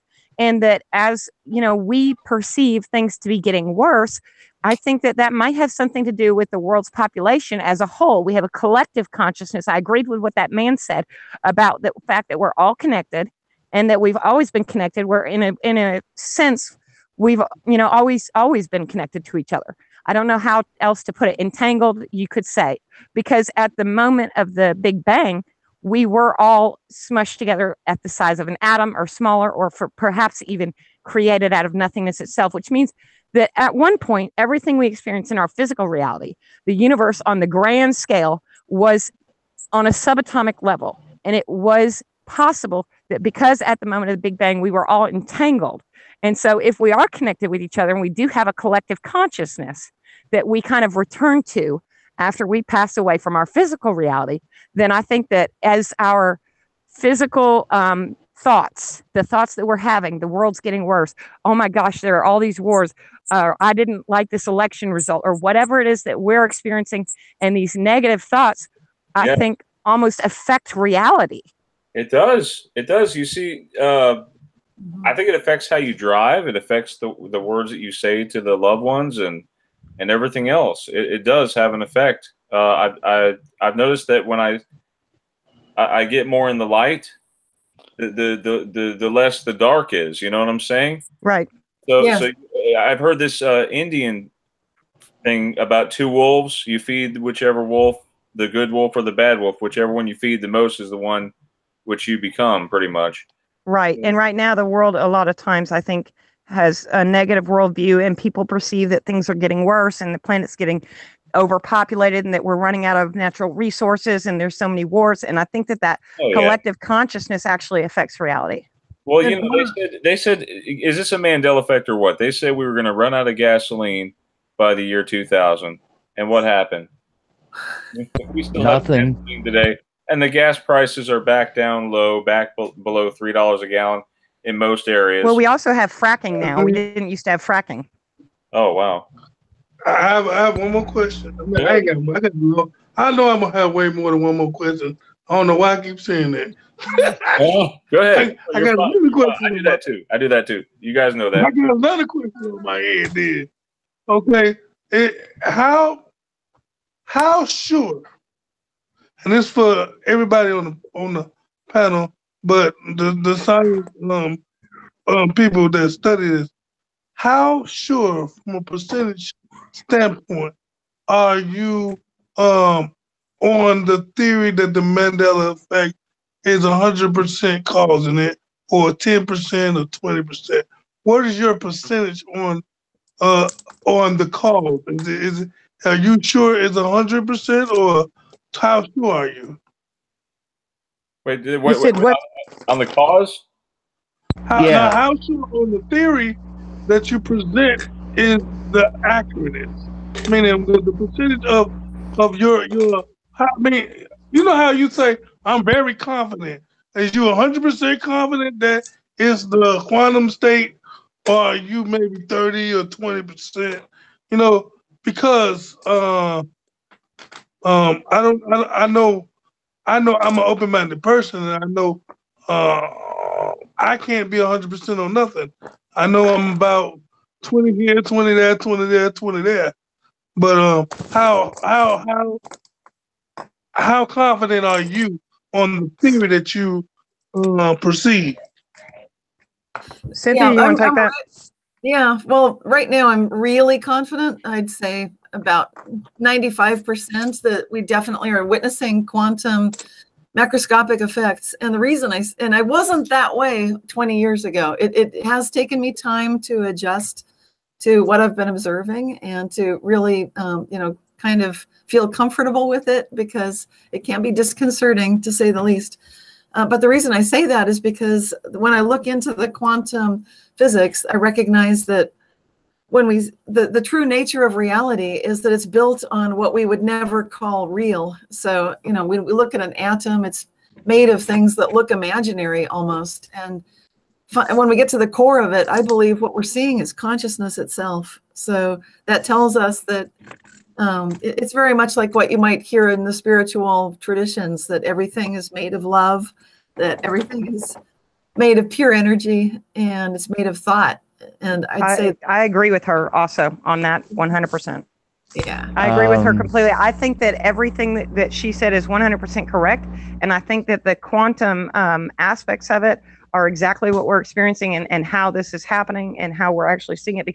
But it's very important to me that I feel like that is grounded also in what science is showing. There are tons of science articles out there now showing all this. That quantum physics is well understood now. And if you study it, it is the only thing that can possibly explain it, in my opinion. And actually, that's what I do in my, if you go to realityshifters.com, it's free. And you can read all the newsletters I've written. And I've also written books about it. So I'm definitely going to. Yeah. I think that the quantum effect, or the Mandela effect, if you will, I think that it's a combination of things. I don't think it's any one thing. I think that there are multiple things going on at the same time. Now, yes, we possibly could be in superposition. Yes, we possibly could be experiencing a quantum state. But I also believe that it's possible for this quantum state to be induced. And I believe that, there's some aspects, some people that are attempting to do this. And I've seen enough evidence to support it, that very least they're trying to control our minds, our experiences. Now, I don't know to what level they've they've been able to do that, but I do know that it's somebody else, trying to affect that quantum state. And Who is whether they? they do, I'll go with they being the elite people on the planet, the people that have the most money, the people that are in charge, who have always been in charge, The most and influence. yeah, they're the ones that are trying to affect it. Now, as far as how much effect they have, that I can't answer, but I can say that I've seen enough, at least enough evidence to show that somebody is attempting to do this. Now, I don't know who that. Again, it goes back to, who has the most money usually has the most influence. So Can I ask how are they able to affect the quantum state and yes, control it? yeah. I'm Because glad they you got asked. quantum I'm glad you asked. I don't think it's quantum computers. I think it's something else. It's us. I'm not 100%. I'm not 100% sure. There are technologies that they're working on right now in black ops projects. It's the flu shots. People's Or the flu shots. Yeah, well, that's one thing, but I'm not talking about that. I'm talking about there are like mind control projects. There are different kinds of projects that they've been working on in black ops areas to do this for years. They've been looking for a way to control people's minds, people's perceptions. And it's to the point now where it's obvious that they're doing it. So the question is, to what extent are they doing that? To what extent are they controlling people's realities? Because look, if your perception controls reality, and they can control your perception, then they can control reality. And you know where I'm gonna go. But I'm saying, but what I'm trying to say is, if your perception is what controls quantum reality, and they can control your perception of reality, then they control quantum reality. But by its very definition, quantum state cannot be defined. No. Hold on. What I'm trying to say is this: your perception controls quantum reality for you.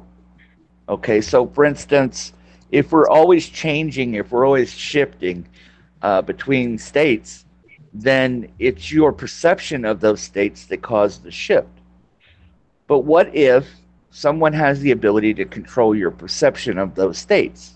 Yes. Then by definition, they control the quantum shifts, because they can control it for you. All right. What I can say is there's a difference between the words control and effect. I think that consciousness can have an effect on, especially when a large group of people who are conscious minds, there's groupthink. I'm sure you've heard the term. And, that collective consciousness.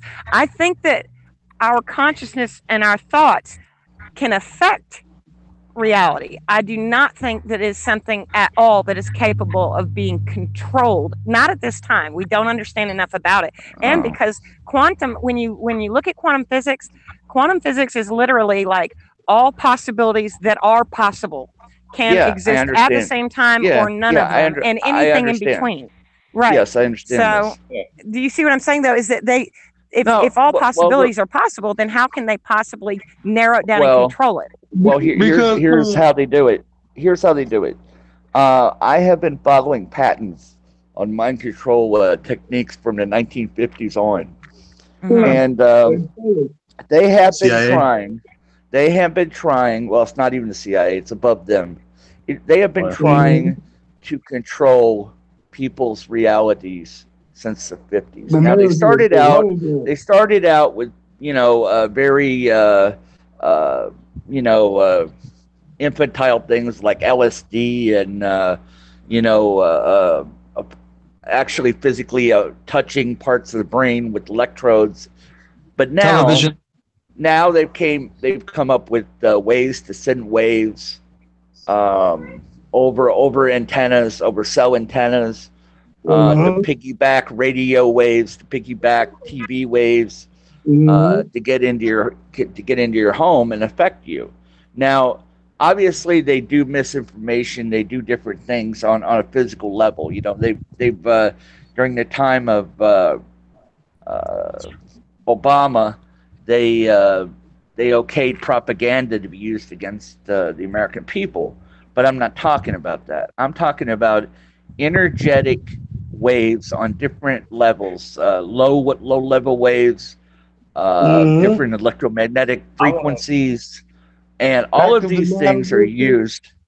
All of these things have patents, and they're being used for the ability to control our perception. Okay. Now, if they're trying to control our perception, there must be a reason behind that. It must be important for them that if they can make you believe a certain thing, and they can make enough people believe a certain thing, then perhaps that reality becomes a reality. Yeah, it's you know like what I mean? Distraction. Like they're trying to distract maybe from That's it. something. It's like the man. Pay no attention to the man behind the curtain. Is that right? You know, if they can control enough people's perception, then perhaps they control the quantum state. You know what I mean? And you know, granted, I mean, I know that some people think that, you know, this quantum state is uncontrollable, but if it's connected to our perception of it, then if you control enough people's perception, you control that quantum state. And so you have the ability to shift, or you have the ability to change things on a minor scale or on a macro scale, even. You know what I'm gonna go. Yeah. You know exactly what I'm about to go. But this is my theory. This is my theory. It has, you know, I can't prove it yet, but I've seen enough patents, I've seen enough evidence now that I can at least say, you know, theoretically, it's being done. Is it possible that they're needing it in case there's a future like zombie apocalypse? Let's say, you know, that like they're trying to cause it.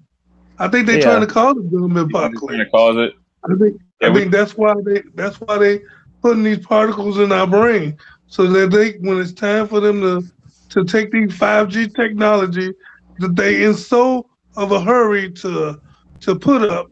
And if anybody know about the 5G technology, it takes you got to have a tower every 400 to 500 feet, and so that means it's all around you, and so they can target whoever they want to target.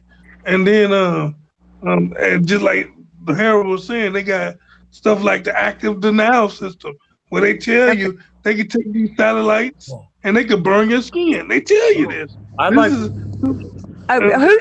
sorry. Can I ask who was the person who just explained the theory? Harold. That was Harold. Okay. All right. I was just trying to follow along. It's okay. Meigs just joined us. We didn't get to hear from her. Meigs, you deal a lot with this like targeted individuals and stuff like that. Is that part? The question is, I guess. Well, you want to go ahead, Meigs? Oh, sure. Yeah. I mean, it is worth addressing, you know, all this stuff because we are under a system of control, and a lot of people who study this and look at all the evidence and sometimes like just boldly put out in court documents and white pages from our government. It talks directly about a system of control and an organized system of depopulation. Mind control has been a huge area of study and experimentation from and I'm not doubting that. I know that actually. I do know that they have extensive operations that are secret that the government has tried to do over many, many years to try to figure out a way to do that. I'm agreeing with that part. Where I think I differ from this entire theory is that I believe in the higher power, and I think that God is a higher power, for lack of a better term. I don't think of God as the biblical old man who's like watching us over in the clouds. I don't think of it like that. I think that there's a higher power that is love. I think God is love is probably the most truthful statement in the entire Bible. And I think the Bible was written by men. I do definitely believe in God. And I think Jesus Christ existed. And I think that also there were other spiritual figures in different religions. And I think that those were sent to earth by God to help us learn more about God and connect with God. But that's, I think, what has happened. But what I think, God is a higher power to me, and God is pure love. That's it, pure love and good. And there's no thing that man can invent that will overpower God. Whoa. Wait. I got to disagree with that. Okay. And the only reason You think that God is less powerful than man? No. Listen, the only reason I'm disagreeing with that is because God says he created everything. He created good and evil. We always say he's pure love. No, God get angry. God destroys. 5-7.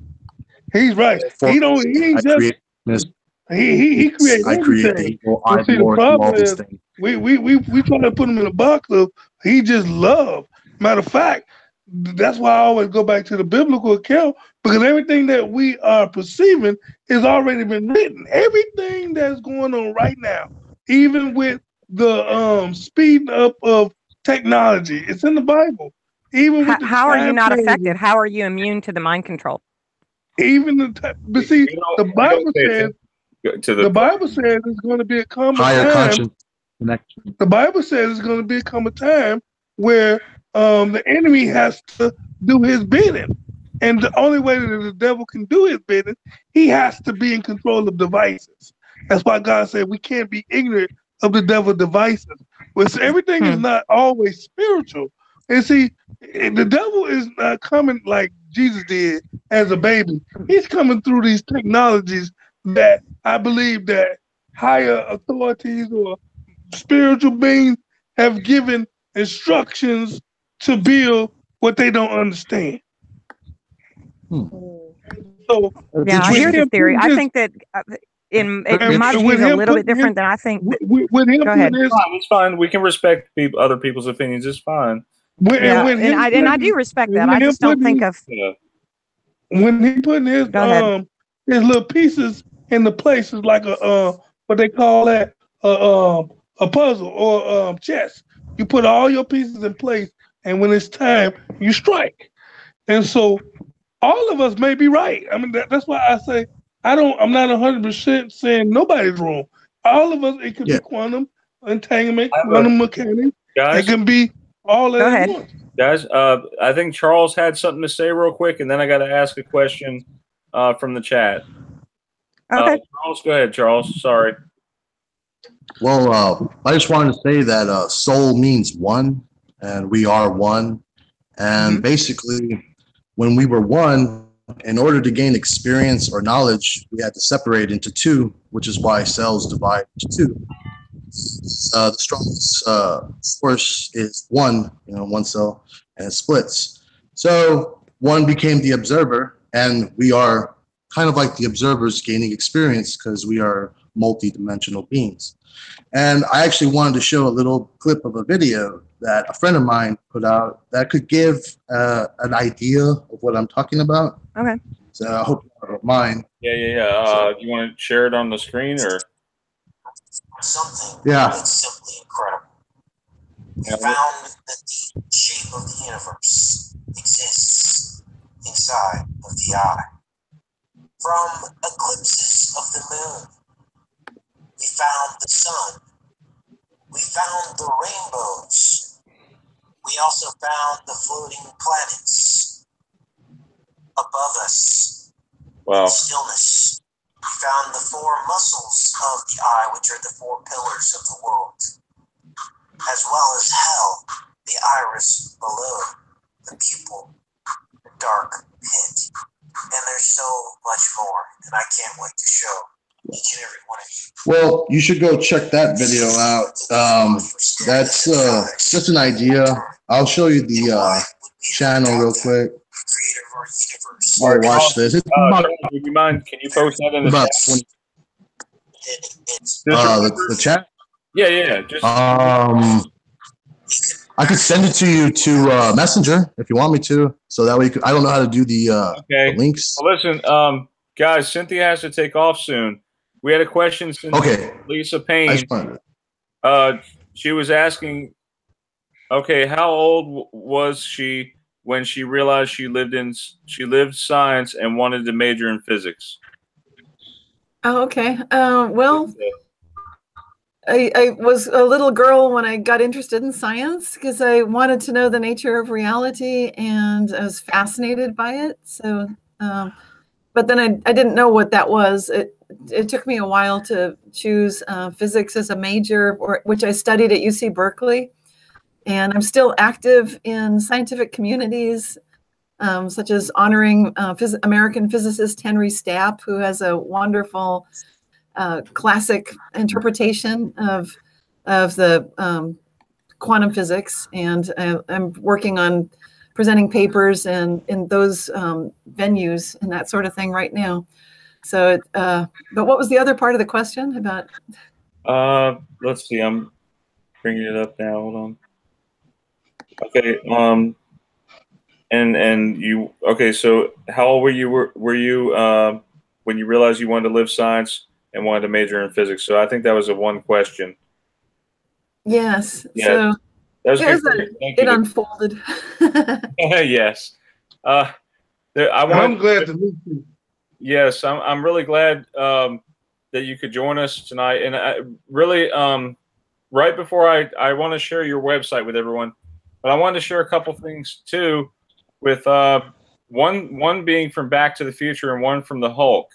If you guys remember the intro from the Hulk, I think I kind of exaggerate a little bit. They didn't ruin my show. It's just the very beginning part seems like it changed.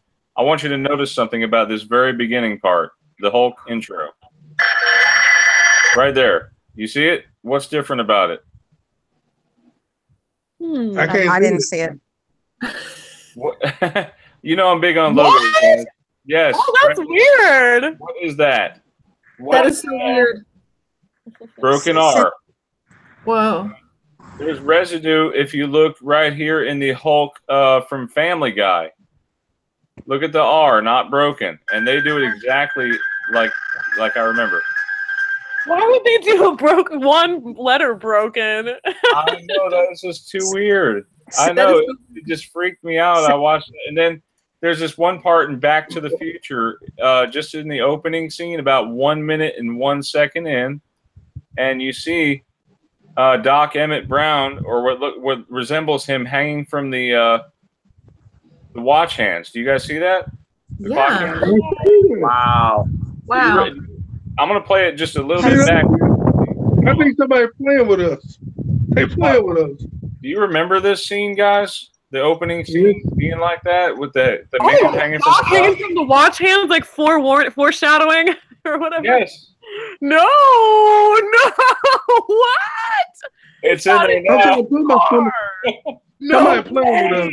The super center of the screen. Everybody would have seen that. Yes.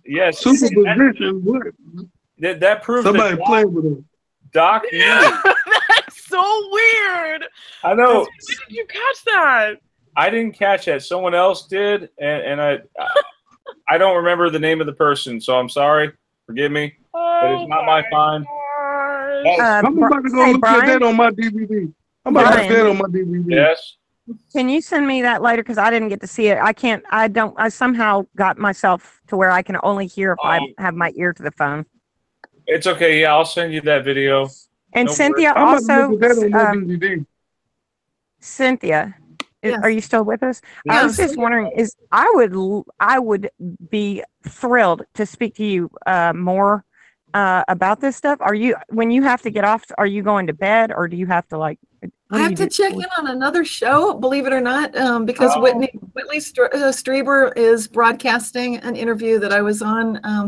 I contributed a chapter to a book called Born Aware by Diane Brandon, and that that conversation is happening right now, and it I had no idea you were a physics major. I like have a million more questions for you now.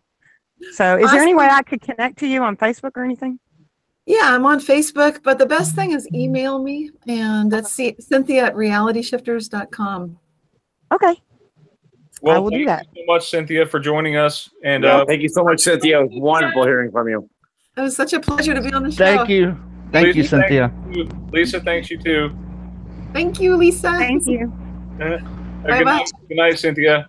Good night. Bye. We love everything you do.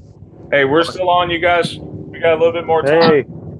I'm still tripping over the new sequence, the new intro. Yeah. I know. Yeah, definitely. That's weird. Yeah. Hey, how you feeling Tom. tonight? Hey, what's going on, Tom? All right. Hey, Tom. Hey, everybody. I said Mom, that. did you do the Back to the Future intro? That Brian? Yeah, Brian, I play saw it that again. yesterday where he's hanging on the clock, but you notice a picture of that clock was like black and white. It was more like a picture, right? That looks like it was an insert. Come on, that was not Yeah. All right, do it again. Do it again, Brian. Do it again. I'm about to go put it on my TV. Hold on, I got it on my TV. I want to see it. Bring it close. Bring it close. Okay, right Okay. here. Leah Thompson. The part where it says Leah Thompson. You see that? Oh, Where? Yeah, that's really weird. No, that was not. No, I don't. I don't. Oh, Crispin Glover. Right there with the cat clock and the owl. no way. Yeah, I'm that's about to go really put it on my bizarre. TV on DVD. I got the An owl DVD. clock, dog clock. Not to mention, he has a different guitar. Right? It's Oh, a yeah. weird, Yeah, like, Where? a little tiny No. thing. Yeah. Yeah, that's weird. that's so silly. That's so stupid. Like a ukulele guitar. Yeah, that's so stupid. But that's not the one he had. That's not the one he had playing on the stage, No. is it? Not even close. That's No. in the beginning. That's in the No, beginning. he had a white one, didn't he? Didn't he have I thought something he had, like I thought he had a a? red one in the very beginning. Yeah. Yeah, Mm. I agree with that. Mahogany or Yeah, something. but you know what it was? It was like one of those really fancy AC/DC kind of guitars with it like kind of jutting out. It was like a rock star one. Yeah. Yeah, Yeah. Ah, that's He put his- crazy. and he Yeah, put his that's shades nuts. on. Yeah, that's so crazy. Whoa. Wow. I'm about to go check that Yeah. out on DVD right now. I'm putting it on my TV right now. I'm Yeah, about that's to check this that's out. so bizarre. That is ridiculous. So Yeah, I have a question. I have a question too, Brian. You know, obviously a lot of people here know that of Art Bell. Yeah, he died. Well, you know, he died recently. You know, Yeah. I heard that he died in Pahrump. The thing that I have a problem with is that, you know, I remember he left the show. It was, you know, and of course George Norrie took it over. But the thing was is that he had disappeared for a long time, and the story was that he actually moved out to the Philippines with his girlfriend and wasn't heard from for a long time. Nobody knew where he was, and now all of a sudden he emerges in Pahrump. I had a problem with that.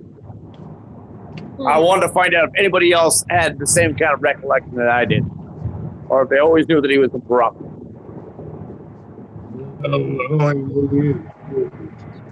Wait, or if they always knew he was a what?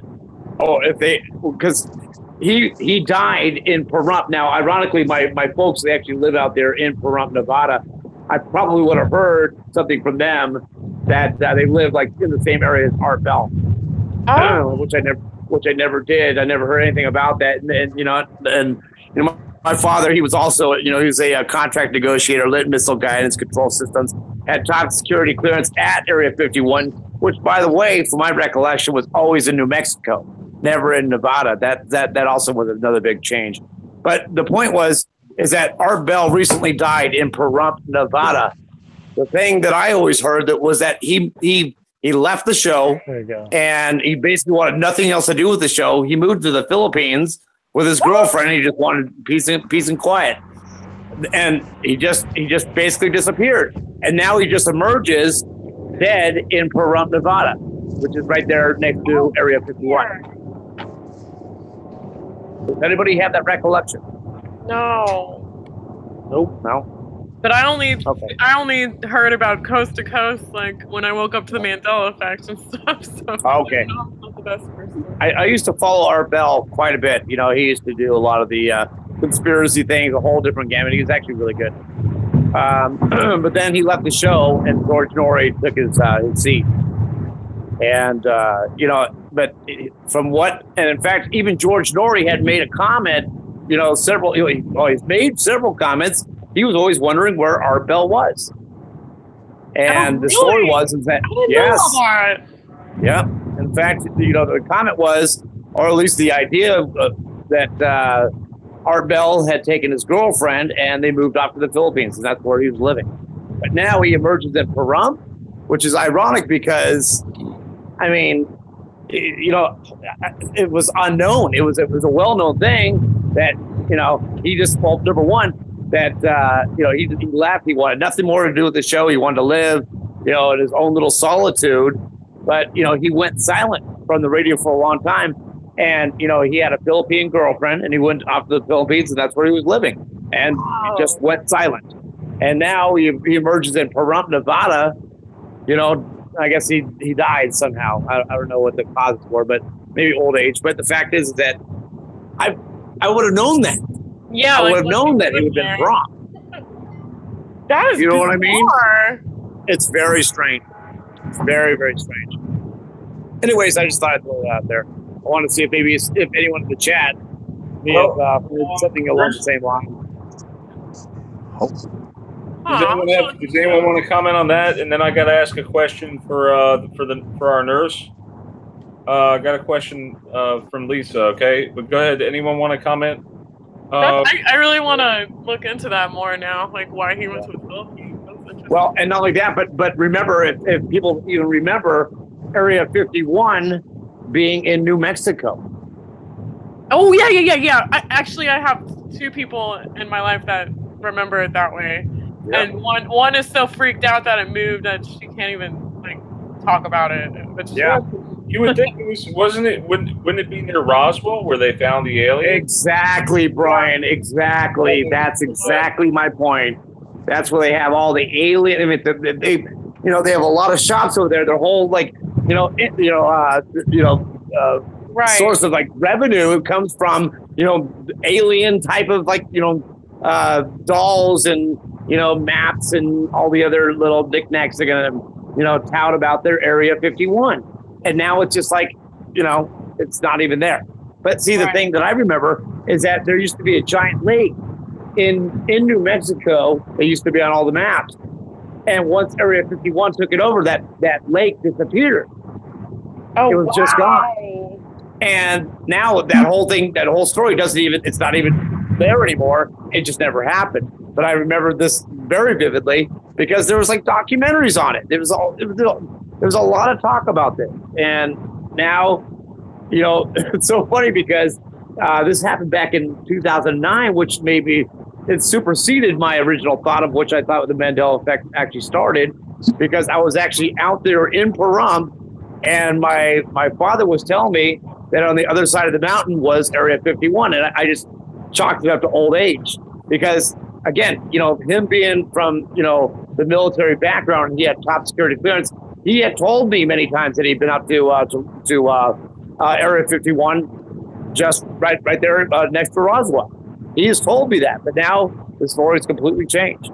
So, you know, it's strange. It's very odd that now it just happened to appear in Nevada, and so his story that he told me, you know, was actually completely true. I just figured, he has no idea what he's talking about. He's getting old. We had a thing here, a very amazing comment here. This one's from Scrappy Yap. Me to your testimony and your bravery of showing your artwork as an atheist is such an amazing change to the glory of Jesus Christ within you now. Oh, I'm just now typing to him. Thank you, Scrappy. That's so nice of you to say that. Yeah, that's so sweet of you, because I just think about that all the time, like how close we can be, you know, if we don't know God, how close we can be to the wrong path, like the way wrong path, you know. So I don't know. I think I praise God for steering me in the right direction, the direction of truth. So thank you for having me. Amen. Amen. And we always welcome, different opinions on our show, and I think it's great. It gets everyone talking and everything. The other thing, Lisa had a question for Jessica. She said, ask her if it'd be okay. Wait, hold on. Hang on. Okay, microbiology. Okay. From her knowledge, and this would also be for Cynthia, I'm sure, too. She wanted to know. But how viruses and other pathogens mutate. She says, I have a theory about them on a quantum level. Wonder if you could help answer that one a little bit, Jessica. Do you know anything about that? Like viruses on a quantum level, maybe? Are you there? Jessica? I see she's still here. She just, she's probably She's on mute. She's probably trying to pull it off mute. Yeah, there you go. She might be AFK right now. Jessica? I hear her talking, I think. Unmute. Uh-oh. Yeah. Oh, you're off mute now, Jessica. You might have to come off and come back on. Is this better? Can you hear me now? Yeah. Am I here? Yes, okay. Yep, we're here. All right. So the question. Hi. All right. Was the question? Did this person ask? Was it a she or he? It's a she. It's my girlfriend. She wanted to ask a question. Okay. She asked from a quantum perspective. Is that how viruses mutate or bacteria? What was the question exactly? Viruses and pathogens do you think maybe they mutate on a quantum level? Is there something that goes on that we don't know behind the scenes with viruses and bacteria, and like on the quantum level? On a quantum level, I'm very familiar with microbiology. I took the courses and I've also studied them. On a quantum level, I'm not sure as far as whether it's a quantum effect or not, but we do know that they are able to mutate a lot more easily.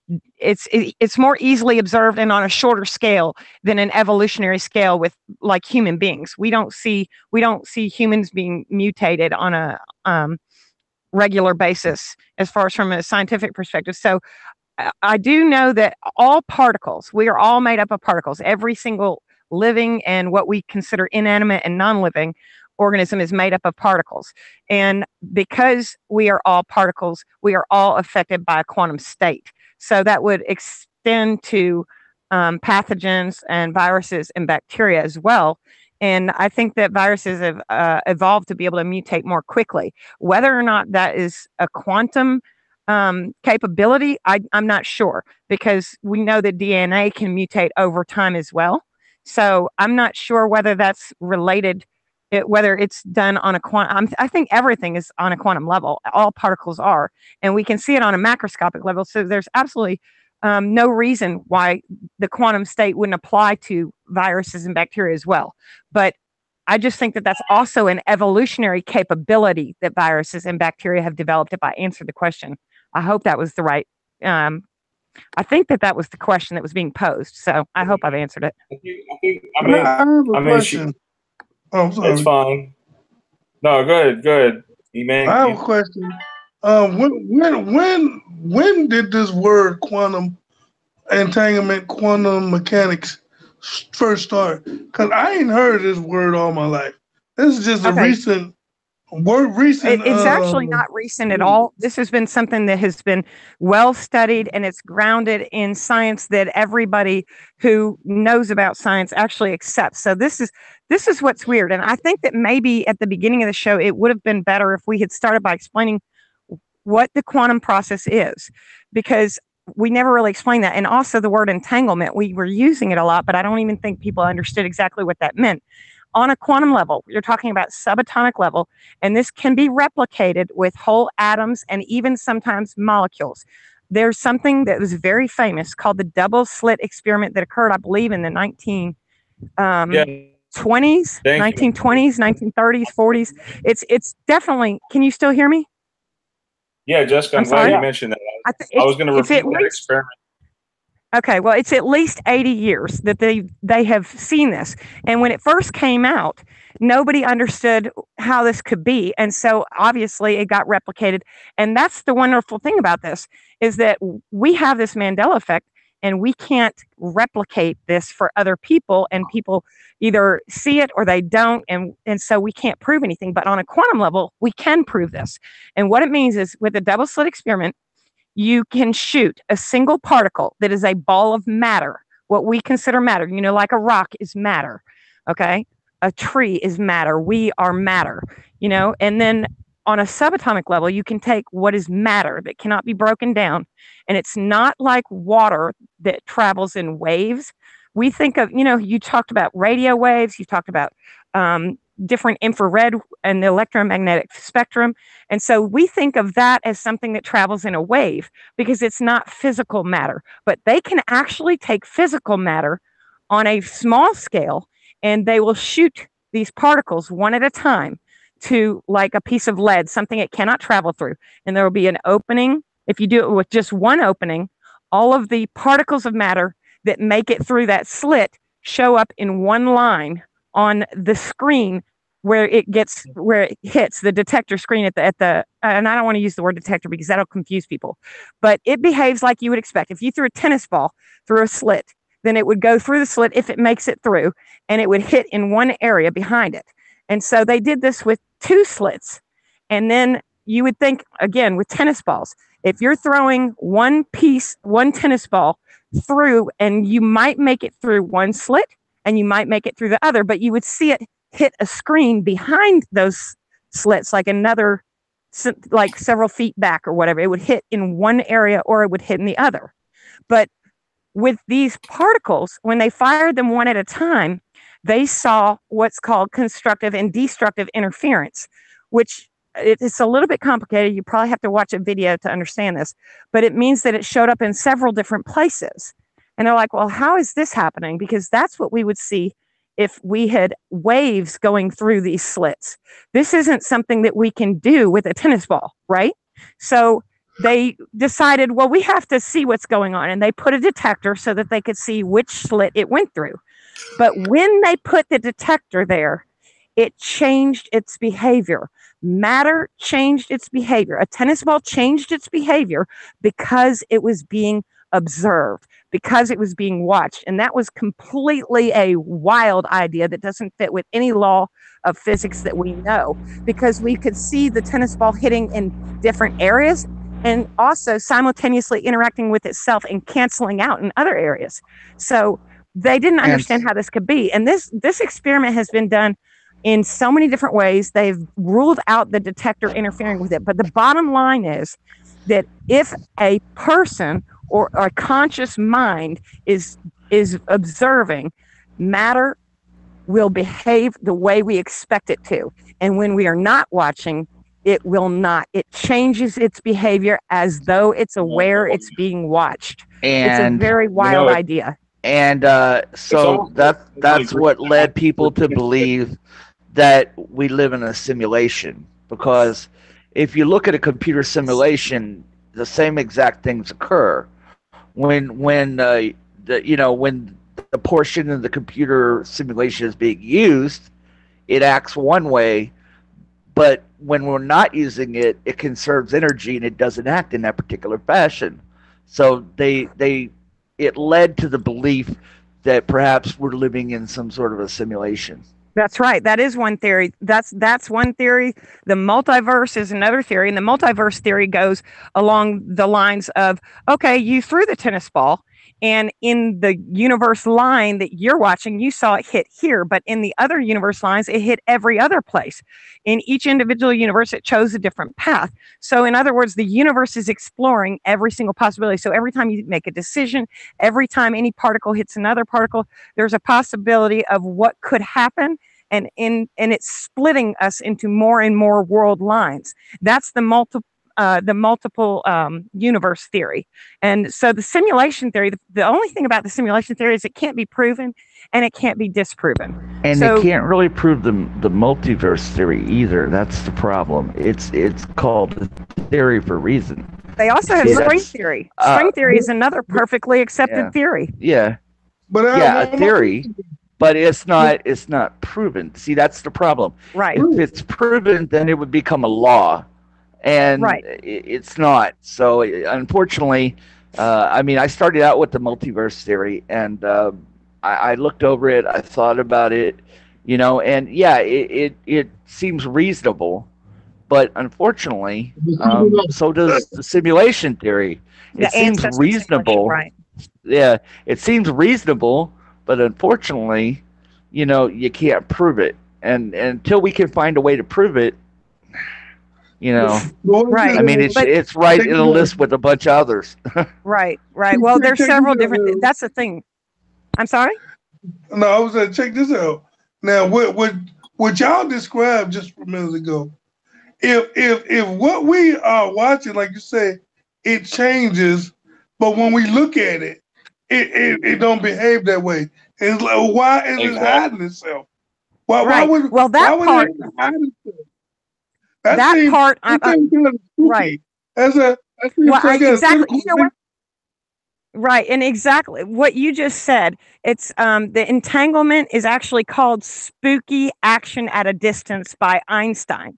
And Einstein was like, I'd like to think that if I'm not looking at the moon, it's still there, because quantum physics is showing us that it might not be there unless somebody was looking at it, because that's what quantum physics kind of suggests, is that reality is not what we think of.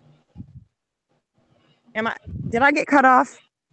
You there? No, you're fine. You're fine.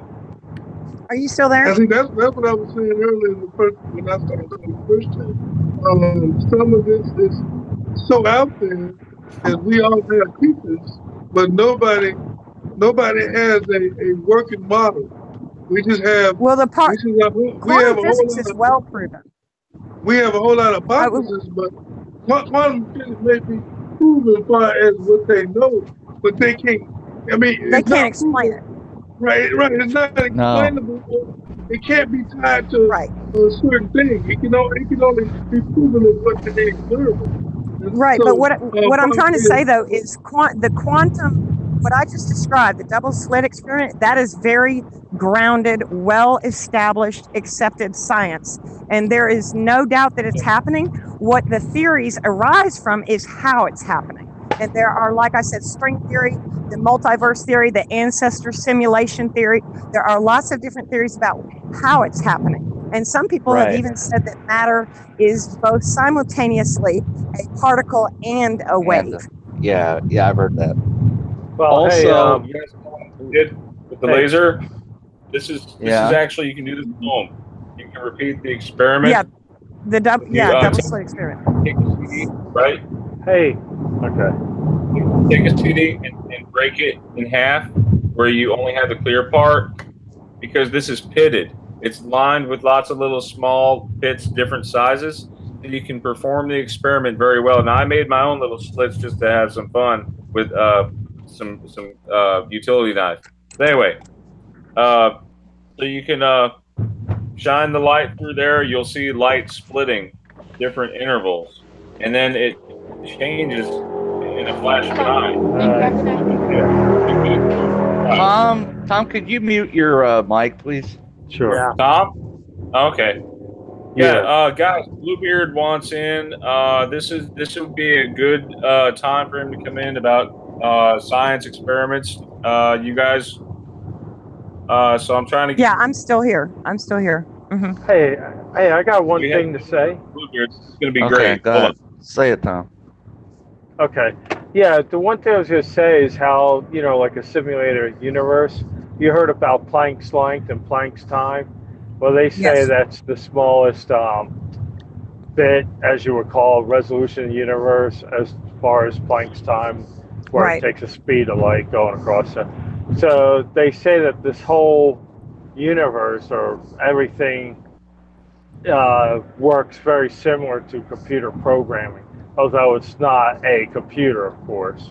But that's one element. Then they talk about free will and non-determinism, where your consciousness is that element that can actually control whatever matter in the universe. Right.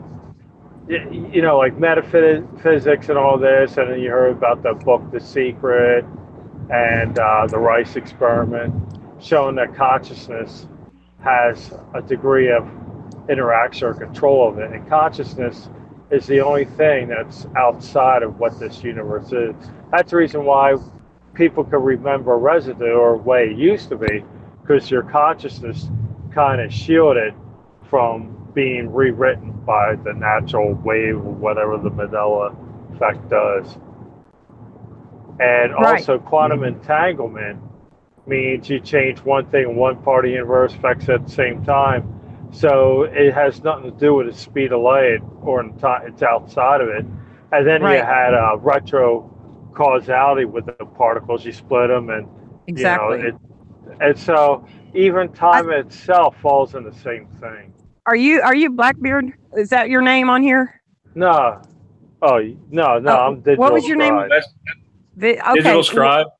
Right. And what you're saying, though, is above so many people who are listening's heads. I'm familiar with all the stuff you're saying, but I don't think they all the listeners are.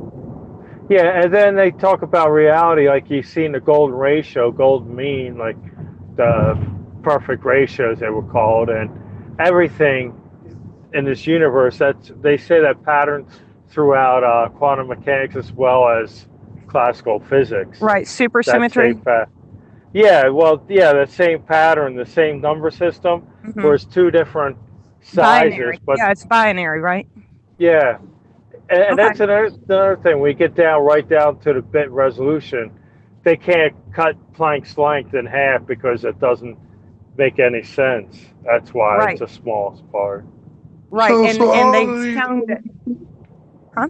And also one thing too, like I used to believe real heavily in parallel universes, but when I really look at quantum mechanics, I think they get like all these multi-dimensions, and they kind of think that is the wave probability of quantum mechanics. They get that kind of like confused, where it's not multiple dimensions, is we have that multiple possibility of being whatever. But since our consciousness is here, our existence around us is the one that's collapsed in a wave. That's the reason why when we get together, we have the same thing. But when we're separate, we kind of have a little different experience along with other people. How is can I have a question? I have a question for you about that. Yeah. Okay. So there's two things on the CMB. Do you know what I'm talking about? The cosmic microwave background? Yeah, I heard of that. What is it? Okay. I was going to ask you if you knew what your theory was about the cold spot on the CMB, because they're thinking that might be the first evidence of another universe. I'm not really sure. I think I might have heard something about that, but like, I actually heard about it, and they did say that it might be, the first evidence, but they didn't say that they could prove it. They just said it might not. But be. I thought it was interesting. Sure. Yeah, sure. Right. And the other thing I had to ask about is, I'm sorry, Mr. Virgil.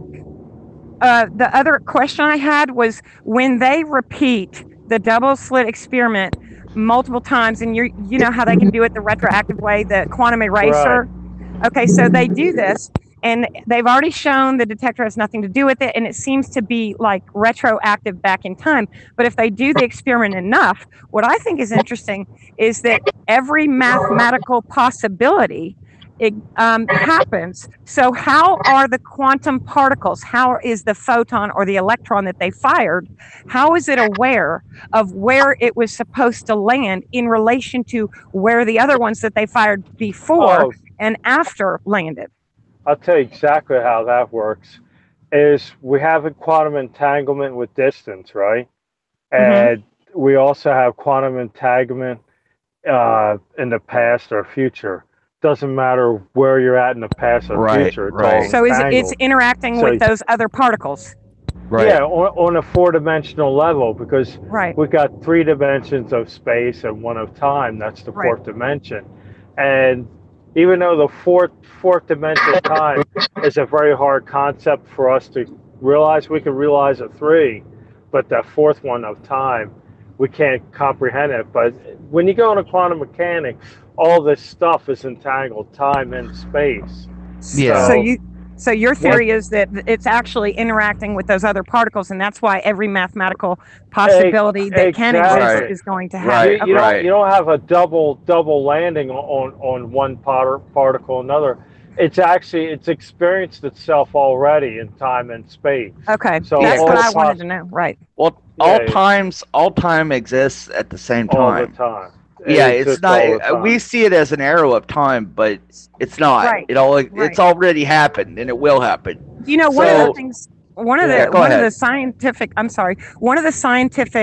studies that I thought was most fascinating that shows about the lack of free will and the deterministic nature of the universe was that they sat somebody, different people, multiple people, of course it was a large study, and they were shown either a calming image like a beach and, you know, a landscape, or they were showing a distressing. Knew it ahead of time. Yes, that was exactly. Their that. bodies were physically reacting before the computer had generated the image. So that I thought was one of the most compelling pieces of evidence that we have right now out there that shows the deterministic nature of the universe. Now I have a question. The only reason I'm having this is because it seems like we are really, as a human race, we're trying to. I don't know how many people believe in God, but we're trying to figure out how God do things. I mean, that would sound like to me. And every time we come close, it acts different than what we expect. We get close to seeing the movement of the particles, and then they act different ways as we try to figure it out. But the question I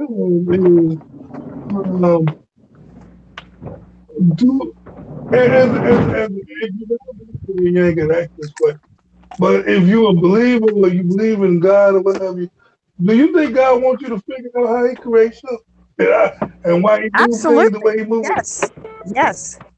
It's to the glory of God concealed matter, but it's to the glory of men or kings to search it out. So yeah, He leaves us all these mysteries, so it causes us to search. Right. He gave us inquisitive natures. Yeah, otherwise He wouldn't put that desire in our hearts to go searching. I mean, I'm so sorry, but I gotta cut out, guys. But it's been nice to hang out with you guys for a little bit, though. All right, Mix. Bye. I love See you you all. later, Mix. Hey, love you. Thanks for coming. All right, see you guys later. All right, okay. Bye. Bye. Mm-hmm. We had a Ty. Ty was saying Tom understands perhaps reality is not reality. Others believe that reality is what we make. Right, and then I see what you're all saying.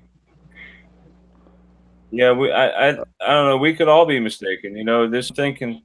I'm sorry. I missed the question. What was the question? It wasn't a question. It was a statement. Some people believe in that reality is what we make of it, and then some believe reality is not reality at all. It's holographic. You know. So, right, the holographic nature of the universe. Right. I've read that book, The Holographic Universe. Yeah, by me too. Michael who? Y'all remember his last name? It's very funny though. It's very funny how we get so adept with even Christians ourselves. I don't know. We get so adept in finding out what God is doing and how He's doing it, but we don't get in a relationship with Him. That trips me out. We know everything else. We inquisitive about how He makes the universe and how the universe floats. But we inquisitive on how to get better relationships with Him. I don't think that's true. I think that we're all seeking connection with God, I think. You'd be surprised. I mean, you'd be surprised of what's going on in just my city. I done went to about 20 churches, and they used to have a lot of members, and now they got 4 or 5. Everybody's beginning to stop even worrying about God. I mean, they don't even acknowledge him no more. I'm surprised you said God in this place. There have been a lot of harmful effects of organized religion on the course of human history, though, also. So I can understand people turning away from some organized religion where the hypocrisy is just too much for them. Well, it's because of John 11, the plot to kill Jesus. Pretty intense verse. I would suggest it. You would be able to see the difference in the church version and the internal version that Jesus said to take up your own cross. I would suggest it. I think that we do. I don't know that church attendance really has to do with spirituality and connection to God, though. Do you know? No. People tell me just what they preaching right now. Skip God. This is what they preaching now. You hear it all over the TV, even though you hear the elite saying, only thing you need to do is be God, be good, and be happy with whatever you want to do. Virgil, are you an atheist? Virgil? Virgil? Who's Virgil? I thought his name was Virgil, the quantum physicist. Oh, no. Me? Yeah. What's your name again? Tom. Todd? I'm sorry, Tom. I cannot hear. Tom. His name is Tom, yeah. Tom, are you an atheist? What are your spiritual beliefs? No, I used to be atheist back probably about 40 years ago. So, no, not about 35 years ago. But yeah, I was a complete atheist. And the thing was I just started just smoking a lot of pot and all that. And I started, and then I just started thinking about things, and then I was realizing even back then that there was a supernatural realm, and that's why I got saved. I've been saved ever since. But I'm a technician. But what I love to do, I love to think about things. And I asked God about 10 or 15 years ago, I said, show me some of the patterns of the universe, because I'm a firm believer. If you study how something works, like a pattern, everything has a pattern, then you can use that pattern in different things. Like trigonometry could be used for electronics, architecture, etc. That is fascinating, the mathematical nature of the universe. Hey guys, I need to split out, but it's been wonderful. You guys I gotta wake up early in the morning. Oh, absolutely, you guys. It's been wonderful meeting you, Jessica. Have a good day. Have a good one. You too. Have a good night. Good night.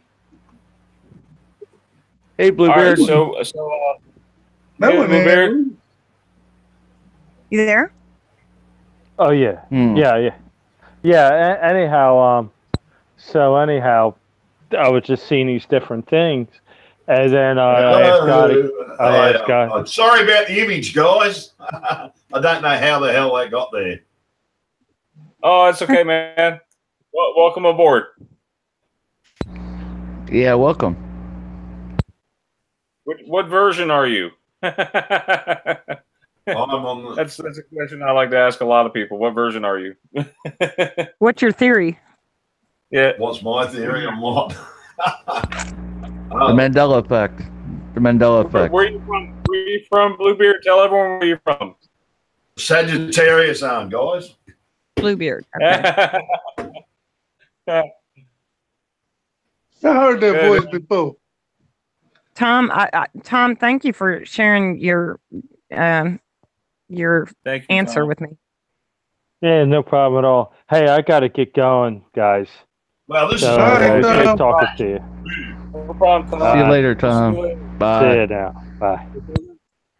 All right, brother.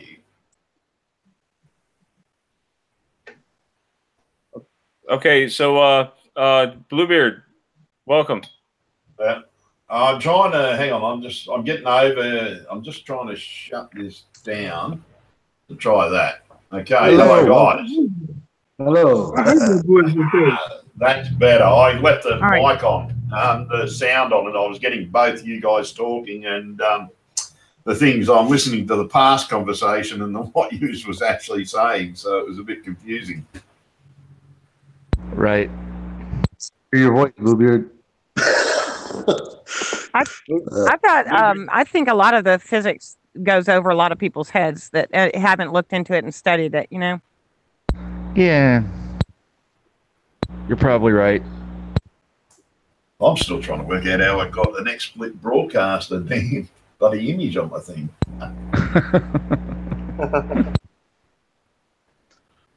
How do you change the image, guys? I hate that image. How do I change it? You gotta go to the YouTube and this must be your new channel. Is it a new channel? No, it's got an icon on it. Yeah. Oh yeah. You can check the icon. Go to YouTube.com and click on the little thumbnail at the top right where your image is, and then you can click the little camera icon to change it. Yeah, no, I'm actually in there, and it's pretty much that's the image that I've got. But that's the. Don't know why it's giving me XSplit. Just weird. Yeah. So what are you actually talking about? Oh, well, Jessica. We were talking about all that. Pretty much everything. Everything. Pretty much. Religion. Yeah. Quantum physics. Quantum physics.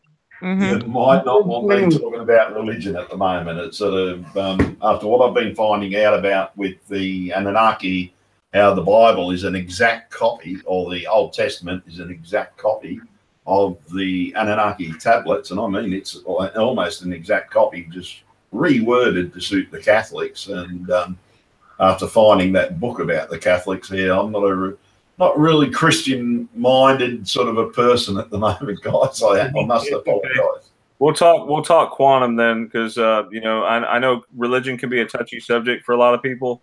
Right. Yeah. Right. And I will say, before you switch the topic completely, I do want to say I do find the changes in the Bible disturbing. I don't know why that's occurring, and I do find it disturbing, but I am definitely on the quantum side of things. I'm not sure. I do think that was something that was more disturbing on a level that I really don't understand what the message is for that from a higher power. Why that got changed. I'm not sure. Ty, I just answering Ty in the chat room. Yeah, Ty, there's plenty of proof about it, mate. It's actually in the tablets, and I tend to believe 18,000-year-old tablets over a piece of paper that was only written a couple of thousand years ago. Right. And it's the exact same stories. Everything is there, but there's more explanation in the Anunnaki tablets and things like that. It's sort of, and when you want to know why everything's changing, is because we are already being given one promise that's actually in the Bible, in the Anunnaki tablets, of the new heaven and a new earth. Because I'm an astronomer as well as everything else that I've done in my life, right? Mm-hmm. And I've got sitting behind me, I have a about $15,000 telescope, and then another one worth about $7,000. So yeah, I like looking at the stars, and me too. I don't do it in halves. I use stuff that can see stars and nebulas and things like that. And we are currently not looking at our sky anymore, and a lot of people don't even realize this. And the promise of the new heaven and the new earth has already been fulfilled. Like my local harbour, I've travelled that local harbour thousands and thousands of times. And I mean, man, I was the same person that said that, because I said it too. Yeah. I said the same as you. And that harbour is not my harbour. It now points to the beach. I don't know, can you share the screen in this one? Point you in the direction of sharing it? Or? I know how to do it in other programs. I'm just getting up Google Earth first, because you need Google Earth to do it. Like Cuba's changed too, so it's sort of driving nuts. So how do I share the screen? I don't know. Did you hear about Mark Zuckerberg? He was going to buy out YouTube, Twitter, and Facebook. You know what he was going to call it? What? You twit face.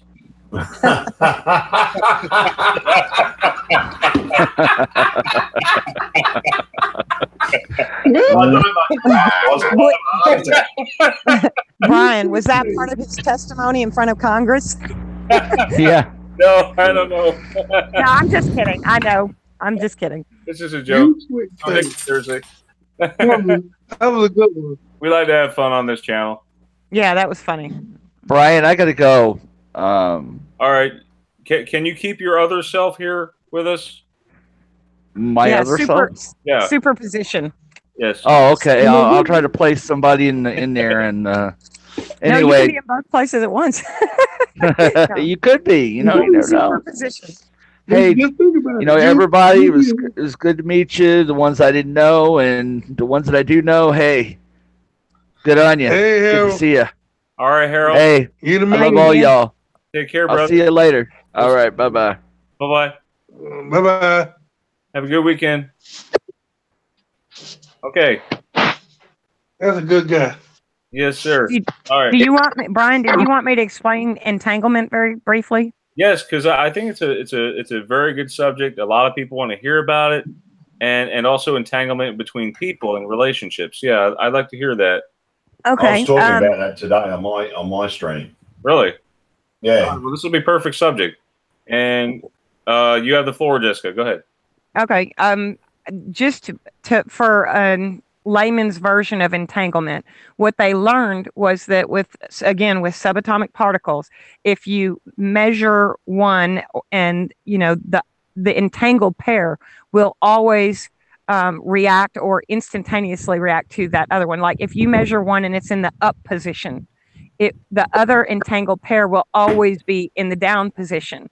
And likewise, if it's rotating clockwise, the other one will always be rotating counterclockwise. So it hints that this is something that is very curious, and the information can be transmitted over any distance instantaneously. It doesn't matter how far the distance. So far, they've gotten up to 750 miles of distance between the entangled particles, and still not been able to see any difference with that. Now, that said, they're working on quantum communication, which means that they'd like to be able to communicate over any distance instantly. This is not talking about faster than the speed of light. This is talking about instantly. So these particles are thought to somehow, in some way, be able to communicate with each other and know what the other is doing at any distance instantly. And I don't mean over faster than speed of light. I'm talking about at the same exact second, at the same exact millisecond, however you want to break it down. And they do not understand this phenomenon, but it's very, again, well proven, grounded in science, replicable. And so everybody's very interested in that as a means of communication. But so far, they are not able to, anything can interfere with that because it can interact with other particles that are subatomic particles. So you can break that communication or whatnot, and you can interrupt the entanglement very easily. So they're working on that. They're working on that. Sorry, guys. I've just shared the wrong screen.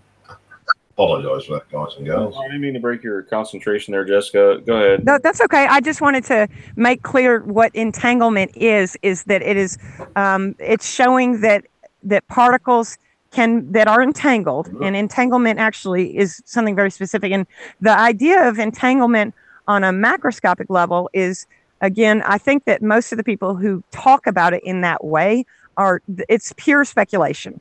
But I did mention that, some people believe that the moment of the Big Bang, we were all entangled in that moment. But, then again, you hear that entanglement can be interrupted very easily. So that kind of theory gets thrown out the window if you look at that. So I'm not sure what it is. But I do feel like we are connected with everybody else as far as like our consciousness or whatnot, on a level that we can't control or manipulate. I think that anyway. I know some people do. But I just wanted to explain entanglement for people who didn't understand it. But I have a question. If they're working on an experiment to communicate with the entanglement, that means they working on a way to interfere. And if you interfere with the entanglement, won't it get untwined? And if it get untwined, won't it be unbalanced? I mean, what it is that it gets interrupted because the entangled pair can't stay entangled. Like it can get interrupted by other particle interactions. So they have to conduct a lot of these experiments. They're going to try to do this. Actually, the last one from the Chinese that showed it worked over 750 miles was done from a satellite, and they were able to have an entangled pair, and they measured one, and of course the other one was still entangled. But that's the farthest distance they've been able to show that it exists and that entanglement is something that has happened. But the problem is that when you try to use that as a means of communication, an entangled pair can't stay entangled because of other particles interfering with it. So that connection can get broken, if that makes sense. It's almost like they're trying to build what they call a twin state of people. Meaning you can be in two different places at the same time, interacting with yourself without from the other state. I mean, it's almost like a walkie-talkie. Right. And they're thinking that, and they're thinking it's like we're actually physically connected when we dream as well. This is what I was discussing. That I believe our dreams are actually us connecting with our other selves, and that we're actually physically experiencing what the other one of us is actually experiencing whilst we dream, because we are in such a state where that our mind is not thinking, and hence naturally just instantly connects with the other version of ourselves. I agree with that, because I noticed that when you dream, you react to your dream. I mean, and even I done had dreams where I try to pull myself out, and it's like physically energy was trying to pull me back in. And a lot of people say when you dream, don't fall. Wherever you at, don't fall and hit the ground, because you will die. And I've experienced it. People wake up and they must have been dreaming so very panicky because their body is shaking. Oh, I thought it was me. I thought that was me sharing the screen then with the chat up in the window. I've been trying to fix the problem up the whole time. I've been trying to share the Google Earth with you, sort of showing you the harbour. It was actually you sharing the screen. You want to share something? Let me know. I'll spill it over to you for a second. That's fine. Yeah, okay, I was just going to show you about this with the harbours and stuff like that, proving to me this is not my reality. Like just this. Can you share that with us, Bluebeard? What was that? Can you share the map with us that you were going to share? I'm sorry. I'm sharing already. Yeah. It's not showing up on the screen yet. It's not. No, you gotta arrow over to the little green screen share button. All right. Yeah, screen share. Click on that one and share. I can present you. Yeah. Okay. Okay. It says I'm sharing. All right. Can you minimize those other windows? The other windows. Oh, they're only there for a second. Oh, hang on. Oh, shit. It's still on the wrong one. Oh, it's sharing the wrong screen? Yeah, I'll just fix that up. Oh, buddy, Google, YouTube, they're all the same. I never get anything screen share. I never get anything right, and it won't let me swap over. Because I noticed, I heard a project where they was trying to take one to another place. Okay, try it's that. almost like they was. Yep. Have you ever seen the Fly, where they took the man and made a transporter where they transport him from one place to another? They've actually theorized, right? Yeah, they've actually theorized that if we are able to create something like in the future, that they might be able to do that with using entanglement. That's one of the theories, anyway. Yeah, but the shifts aren't just us moving. The shifts are someone coming into your home and actually physically taking you out. I've heard them do it. I quite regularly. I've been going through a lot of weird experiences the last week, and like I hear them in my room talking in English, and they're talking about physical conditions, room conditions. They'll see something in the room and they'll talk about it. And I've deliberately left things so that they do talk about it. And I actually hear them talk about these things. They are coming into our homes and doing this. I believe that this is all connected. But see this picture of the harbour that I'm sharing at the moment, right? The bottom line coming down to the bottom of the screen, that's the way my harbour always pointed, in that direction, out to sea. But if you look at it in this reality, that is actually pointing to the beach. Right. Because when you zoom out, that's the orientation of the harbour. Hey, got to ask you something, Bluebeard. Since you're in that general area, are you affected by the Australia shift? And if so, what was the capital of Australia that you remember? It's been Canberra in every reality that I have been to. Wow. That has never changed. It's always been Canberra. A lot of people, unfortunately, a lot of Americans actually make that mistake because, see, Sydney's our capital city, but it's not our capital. That's where, see, it is still classified as our capital city, but it's only the capital city of New South Wales. Brisbane is Queensland, Melbourne is Victoria, Adelaide is Western Australia, Adelaide is South Australia, Perth is Western Australia, Darwin is Northern Territory. We have 6 states, 1 territory.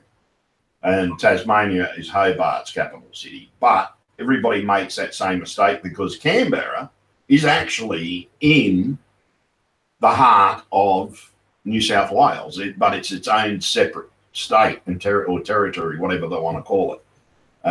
But Canberra is not only a little city, it's a pretty major city. It's been designed to be the capital of Australia. It's been the capital of Australia for as long as I can remember, and it's separate. It's a federal state rather than a normal state. Federal laws apply the moment you cross the border. So and it's been like that my whole life, guys. It's never been like anything. I've been to other realities, and it's always been Canberra. I've seen this harbour, though, change on numerous occasions. So it's weird on how this thing all works. It's we're getting picked up, moved around, shuffled around like a deck of cards. We've got no say in this damn thing. They're treating us like shit. The last few abductions that I have experienced, they've been actually showing me some pretty scary shit. And I mean, they've been showing me some very scary shit. But now I have a question for you. Oh yeah, you meant good, man. Do you believe it's a natural thing, no, or no, do you believe it's somebody else doing it? I believe personally, if you want to know what I think, one, that someone has given them the technology to do what they're doing, and I believe that CERN has got a lot to do with it. And I'll call up another screen that everybody wants to download this web page. Like CERN today, actually great, that's brilliant. CERN's luminosity, they've had that up to what is it? 900 TeV. That's the highest CERN has ever. Their energy rating is 9 TeV, which is quite high. They normally only do it maximum about 3 or 4 intensity. Normally only about a 7 in the energy. Oh wow! But in the luminosity, the other day it was 1200, and then a couple of days later it was 1500. These are experiments, and I believe these are causing the glitches and the flip-flops. But someone has given them this technology, and they're utilising it. Not CERN is utilising it, but whoever gave them this technology, they gave it to them for a reason. Because I also think that it's got something to do with the Anunnaki and maybe a few other races, because mankind. Yeah, that's what I said too. Yeah, there's ample. I said the same thing. Yeah. There's ample evidence because out there. It's a reason why these ancient books they show exactly what's going on. See, and I love people hypothesis, but when you got a book that's 200 years old, 300 years old, and it's still relevant, everything that's in it is still happening, and so somebody said something that was right. Yeah, but the like, Anunnaki tablets are 18,000 years old, and they say the exact same thing. And so the planet is talking for a reason. These cracks in the ground and these fishes, especially the birds just dropping out of the sky. You know, I believe it's some more things. They don't know how to use it properly, and that's why they're having these issues, because they still experiment on how to use it. I think they was given the technology, but they wasn't given on the exact way to use it. So they had to experiment to see how far they can push the envelope. Yeah, or they found it. That's the other theory as well. They actually found the technology. Because see, when the Anunnaki were here, they actually, like, a good example is they buried nuclear weapons. They talk about them burying these nuclear weapons, and you pretty much, the descriptions of them are almost identical to a nuclear weapon.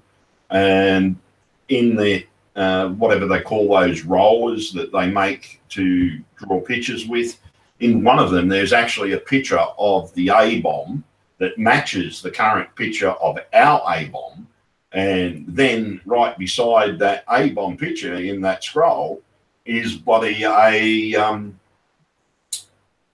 a picture of a cloud that's shooting out arrows exactly the same shape as a nuclear explosion. So, like, these weapons have been around for, like, God knows how many years, 36,000 years, 100,000 years, whatever, and they were brought here by the Anunnaki. And this is why we're getting a lot of UFO sightings at the moment. And that's why I believe a lot of people think I can't even say the word. I'm unorthodox, where I believe in the Bible, but the thing is, I believe the Bible, just like it said, I don't know if the Anunnaki said, that that Tower of Babylon that they were building with technology that we don't know of. That's why God had to destroy it, or it was destroyed, because they had the ability to do things that we can't perceive right now. Because if we were so primitive, you don't have to have it flood 40 days and 40 nights to kill off somebody they ain't never seen it rain. Because they must, if they were that primitive, they wouldn't have had no drains. They wouldn't have had no pumps or none of that. You could let it rain 10 days and they would have died. Yeah, but you know, these same things are written in the Anunnaki tablets, exactly the same as what they are in the Holy Bible. That were written, and it was written about the tablets are being dated about 18,000 years. So that exactly is X amount of times around the block, around Earth and its location. And by the way, it's the same as the Mayan calendar. The Mayan calendar was a countdown of 36,000 years. Now, the reason why the Mayan calendar was a countdown of the 36,000 years, because you've got the other ones that have been here and been pretty much ripping the shit out of us while Nibiru has been out of the picture. And I believe they come back quite regularly, i.e. they've devastated the Mayan civilization and they've been here for some time. And this is why they want to get rid of our guns. So you think about it. If you've got a race of beings and they've got weapons out there, especially one country so massive filled with weapons, that the people of that country alone are a better army than its actual army. And so you've got to remove the weapons of those people. And that's currently what's going on at the moment. They are sitting in power. I mean, you've only got to have a look at every news broadcast you see. And I mean this, have a look at every single broadcast you look at. And look at their teeth and look at their eyes. You will actually see it happening right in front of your eyes, whether you're sitting in front of a television, whether you're sitting in front of a computer. It will scare the living shit out of you, because they are not hiding it anymore. Yeah, they are not hiding it anymore. But that's why I was looking at, I had a video on how it's like they shut them off when they want to, and all that. The thing that I look at a lot is that they're trying to prepare for total domination. That's why they have to shrink. That's why they have to bring the United States down to the common denominator, so that they control more when you got fear. When you got fear, they've already taken the guns off Australians. We're screwed here. If anything happens, we're screwed. We're preying on America to help everybody. And they're trying it in Pakistan. They're doing it everywhere. And it is all part and parcel of what's going on. And sorry, I'm just going to stop sharing my screen while I'm at it. I've been chewing my my hard drive. But the whole point of it is all these things have actually been happening for some time. Not everybody's sound asleep. And unfortunately, in every reality I've been to, people have been dead asleep. And I mean, they've been so asleep it's beyond a joke.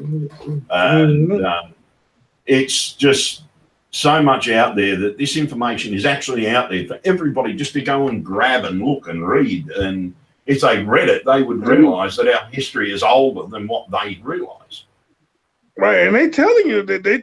I mean, did you see that video where they found the mummy with some Adidas? They're just moccasins. They're just mocking. I saw that one and that laughed me fucking head off. I said, what the world? Mommy got Adidas on. Yeah, they got the patterning of the Adidas. Maybe Adidas stole the patterning off the mummy. You never know. But the stuff out there, they found one of the Anunnaki kings, and his body is so well preserved with no mummification techniques to his thing.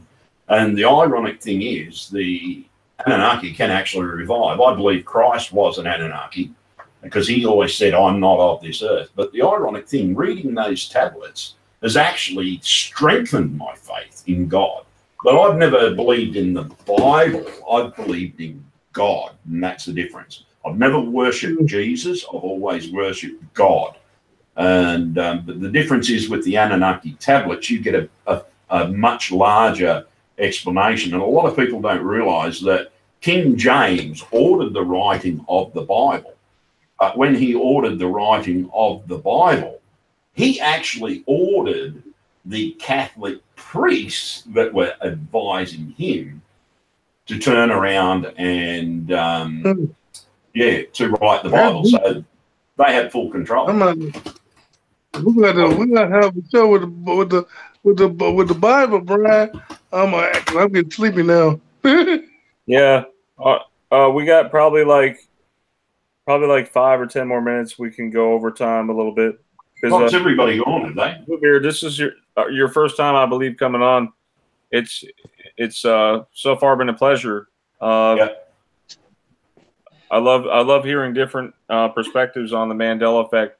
I actually started watching your channel and Moneybags' channels originally, and then I was watching YA's channels. Can you hear me? Hey, bro, you need to look at my channel. Yeah. Hey. Brian? You man, I look at your channel too, buddy.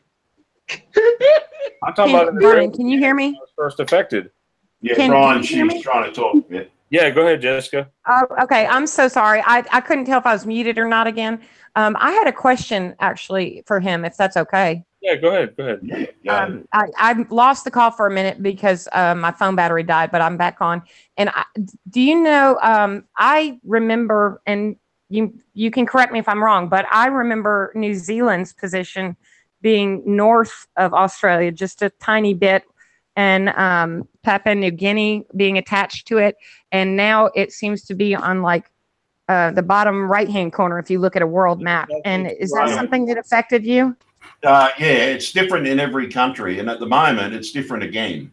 I was talking about that in my stream this morning because the orientation of it has changed something shocking. And how do you remember it? Well, I remember the New Zealand being slightly higher than Victoria. The bottom of New Zealand used to be about equivalent to Victoria's border and New South Wales. It used to be straight up and down, and it was a little bit further out to the west, maybe by a couple of 100 miles to the west. but definitely straight up and down, and it wasn't not as large as what it is now. But the orientation now in this reality, it's actually laying down. I've got a funny feeling. Sorry, I was talking over somebody there. Can I share with everyone a picture of it? So is that okay? Yeah. Let's look at a map of it real quick.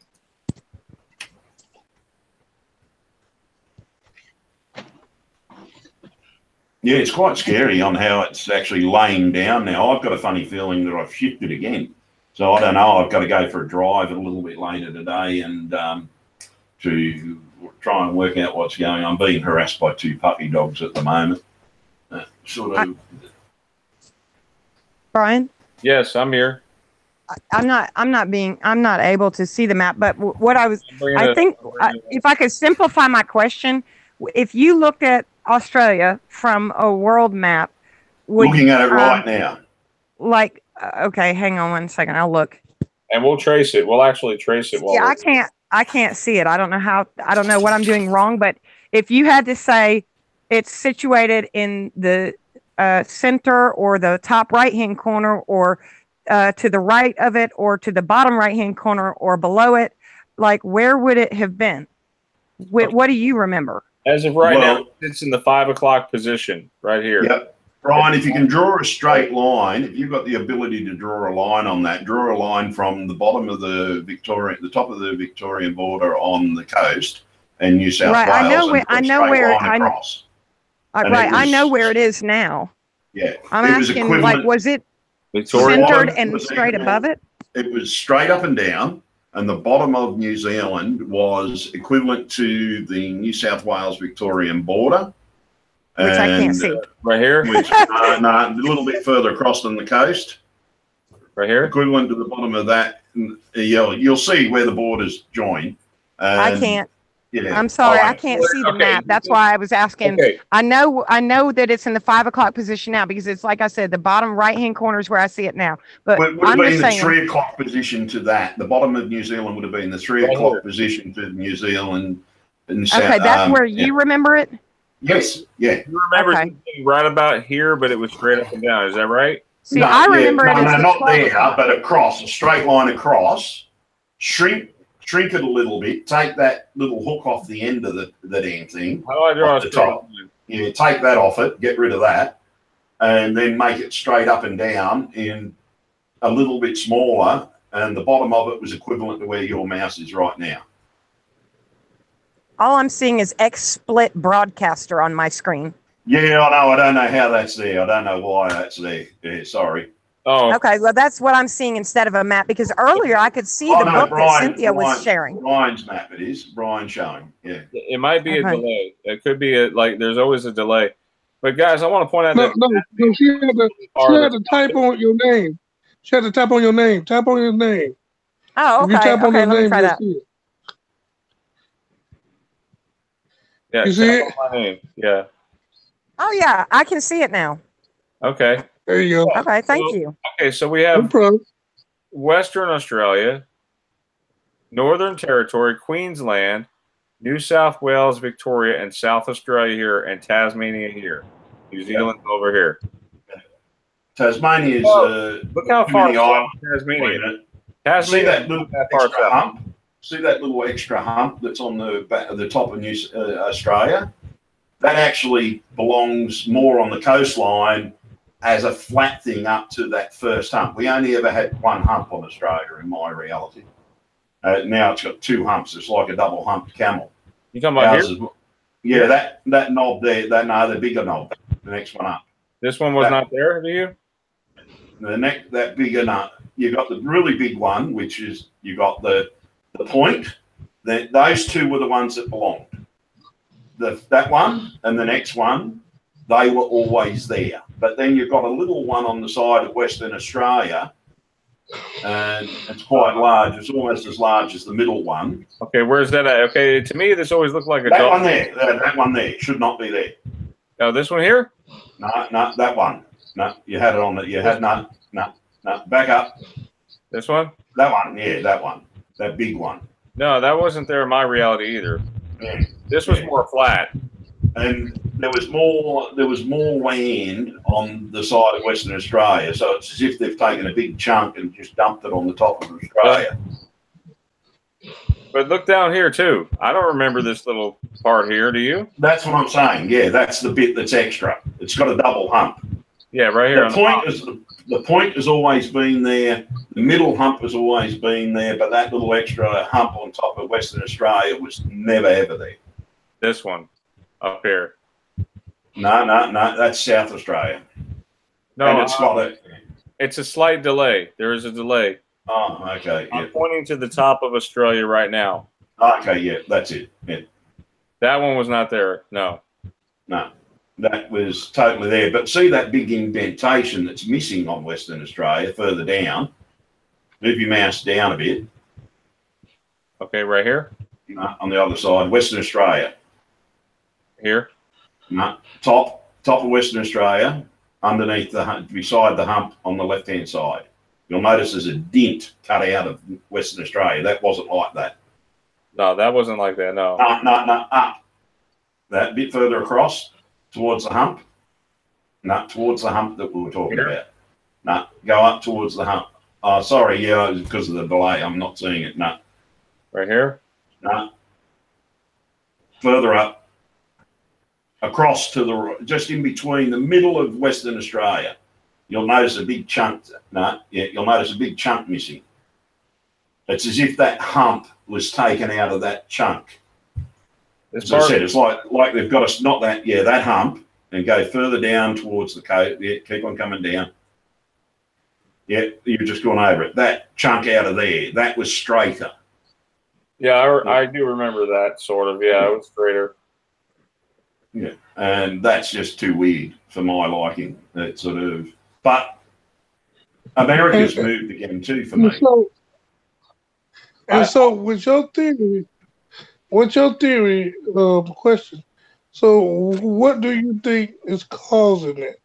I don't know what's causing it, but I know that when the Anunnaki built either One Earth or whatever, whoever built it didn't just build one, because like any scientist is not just going to do one test.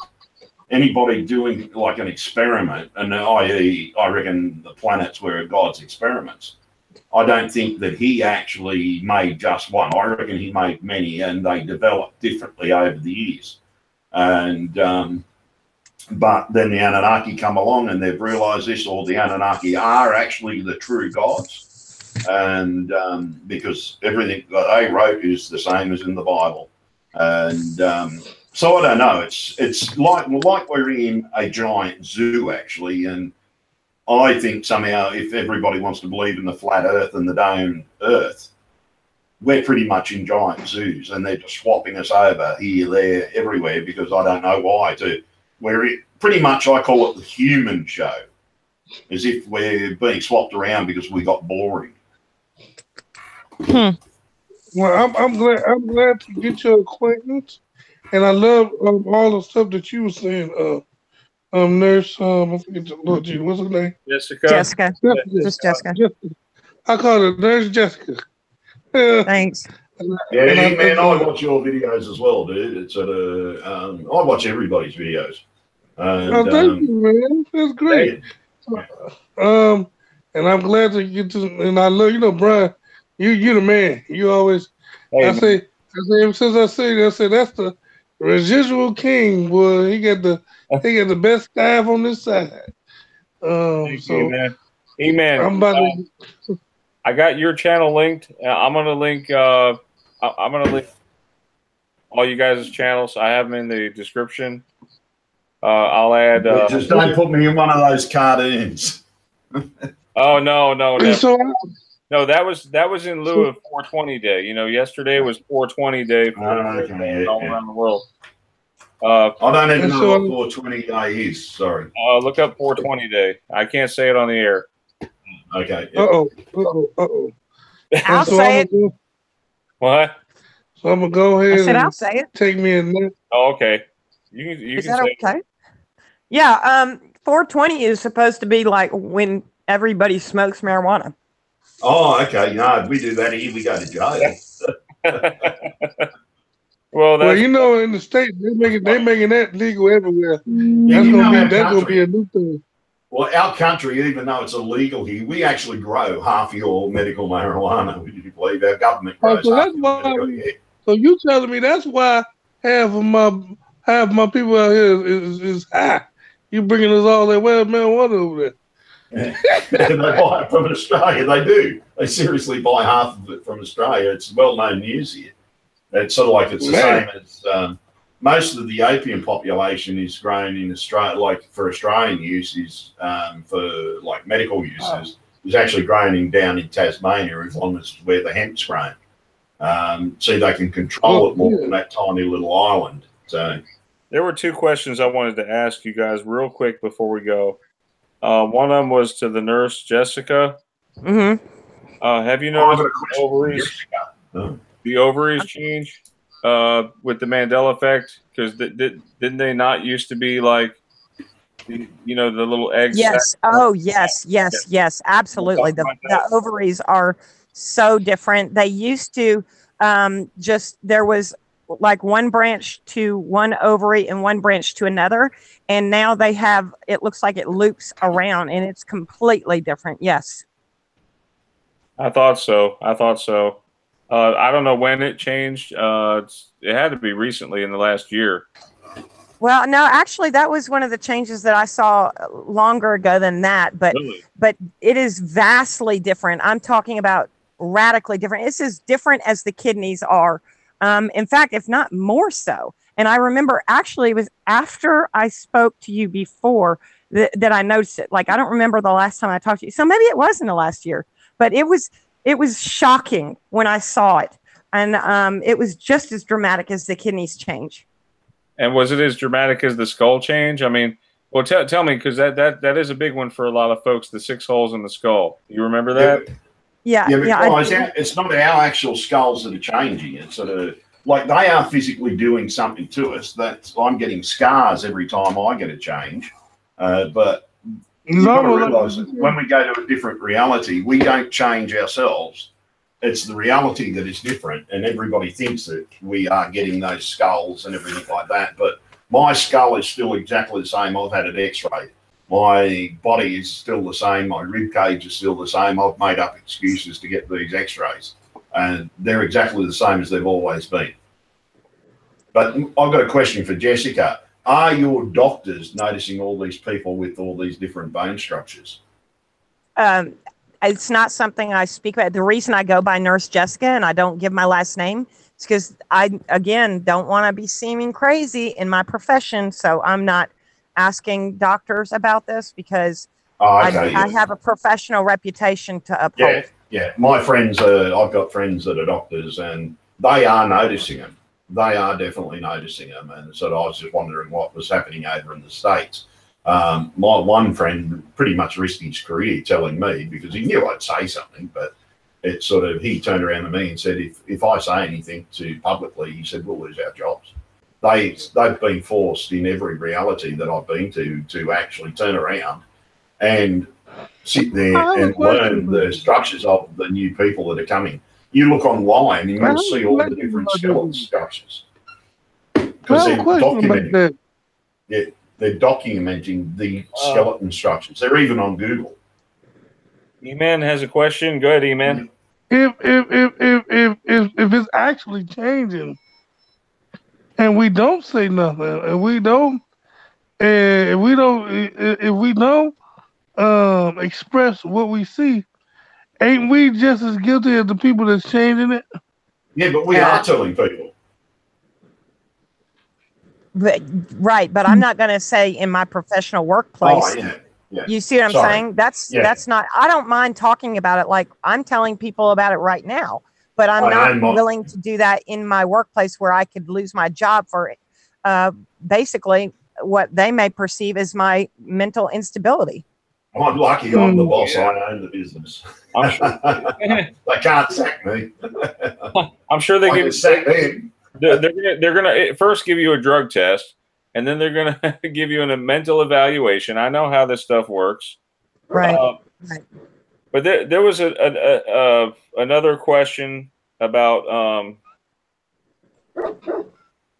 Let's see. There seemed to be a Mandela effect surrounding Louis Lasagna. Maybe I know we talked about that. I don't know who he is. Yeah. Exactly, but there's this thing. Jessica, you want to talk about that one, or I don't know that one.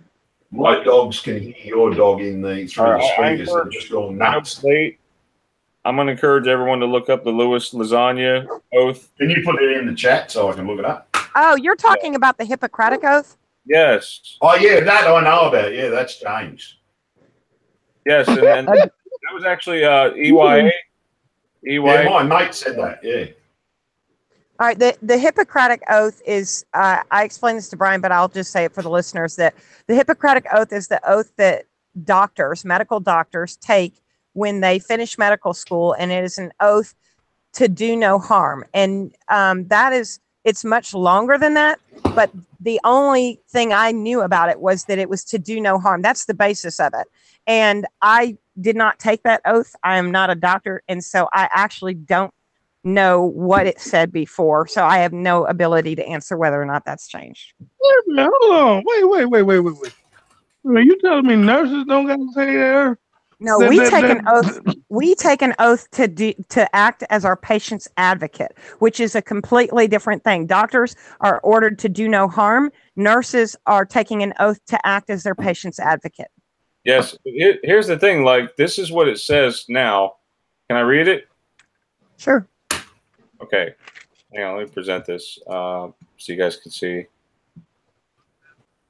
Okay. I swear by Apollo the physician, and Asclepius and Hygeia and Panacea, can't pronounce it, and all the gods and goddesses, making them my witnesses, that I will fulfill according to my ability and judgment this oath with this covenant. To hold him who has taught me this art as equal to my parents, and to live my life in partnership with him.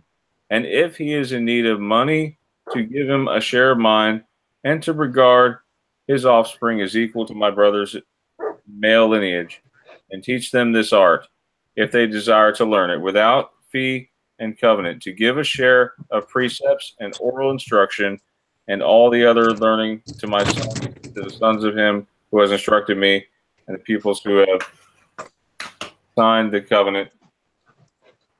Now, are you talking? You're saying that's the Hippocratic Oath? Yes. Did you say do no harm?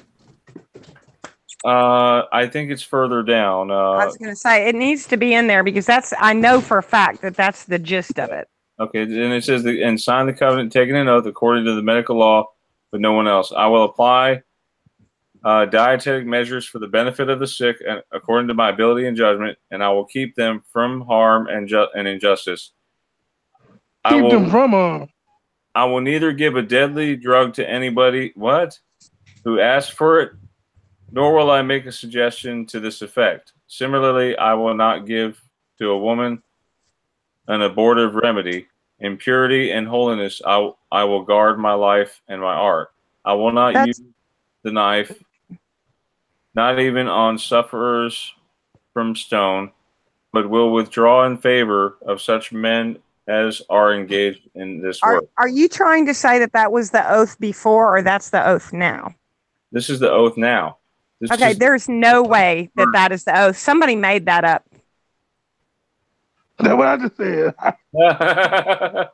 No, I'm telling you, listen, the thing is, there's no way that, somebody made that up and is trying to say that that's the oath. That's not correct. I promise you that's not correct, because there's no way that they would make a doctor promise to never perform an abortion, because that's something that's legally allowed. So there's no way all the universities and medical schools decided to change the Hippocratic Oath, or any way that it could have ever changed. Do you see what I'm saying? Right. In the modern version, which this is the Louis Lasagna in 1964, academic dean of School of Medicine at Tufts University.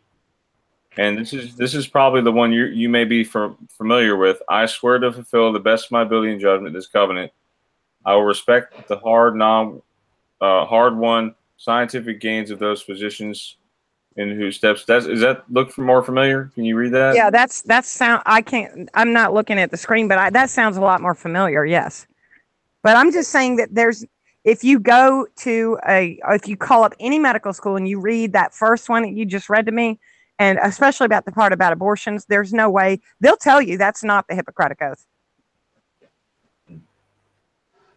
I'm just saying somebody on the internet probably made that up and is trying to say it is the Hippocratic Oath. Yeah, well, my friend noticed that it had changed as well, and he is a doctor. I've got two friends that are doctors, and they've both noticed that has actually changed because they mentioned it to me. They actually watch my stream. And that's what I'm talking about. We talk about this one. Yeah, I'm sorry. The other thing, Jessica, was about HIPAA. How do you remember? And we talk about this quantum. It's the Health Information Patient Portability They Act. changing too much stuff that don't sound right. We've got HIPAA here as well. Yeah. We're Americanizing over here. We've got HIPAA as well. Yeah, it's called the Health Information Patient Portability Act. That's what it stands for. But I know that the other version is what a lot of people call it. Okay. Does that make sense? The Health Information Privacy and Protection or something like that. Right. And it's just, I think I don't know that that's a Mandela effect, but I think it's something that people just missay all the time. Do you know what I mean?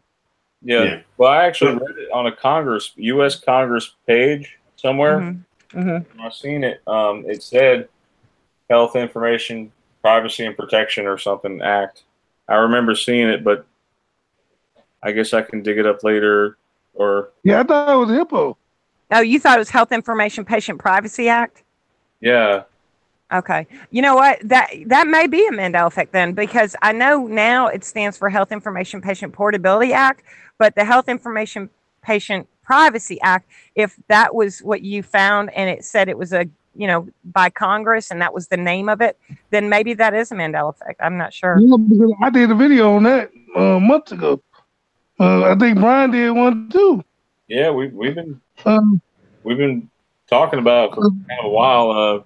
Let's see, here it is, HIPAA privacy. Because right here, businessdictionary.com, one of them right here.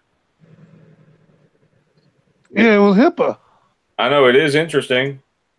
Right. We're going to keep our eyes out for any new effects. I know Bluebeard, he's got his channel, and so does E-Man.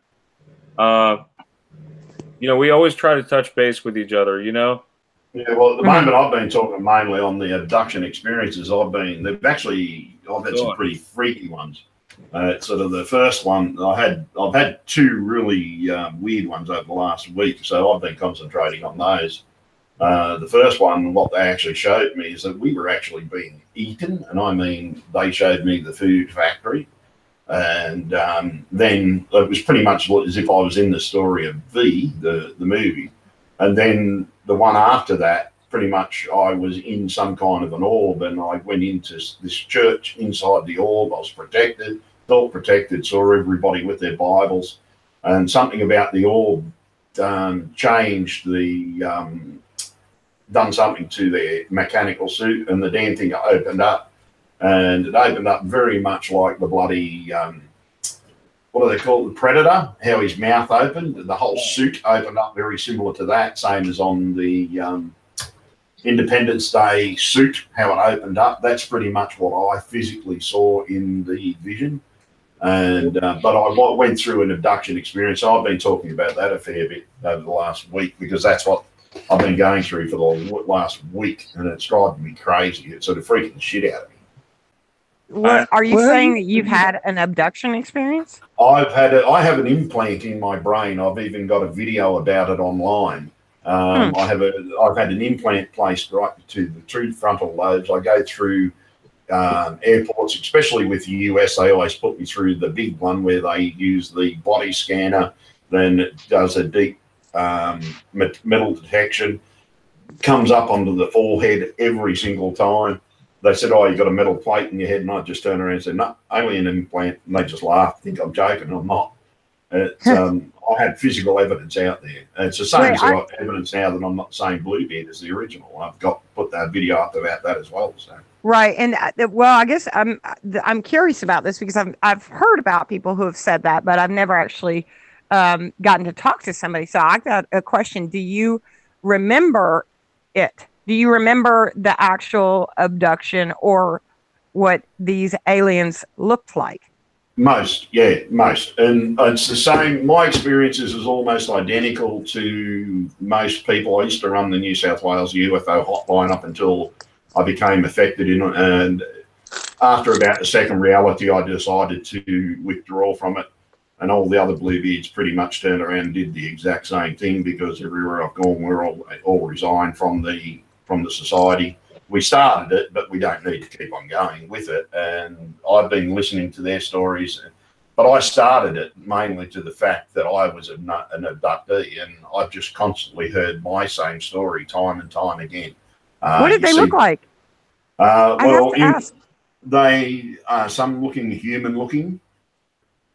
There are the greyish green ones. They're the perfect image of a grey, but they have a greenish skin tint. I've never seen them wear hoodies like the other Bluebeards saw, but they have a greenish grey skin. The same way that you see Hawaiians draw an alien, they always draw them green.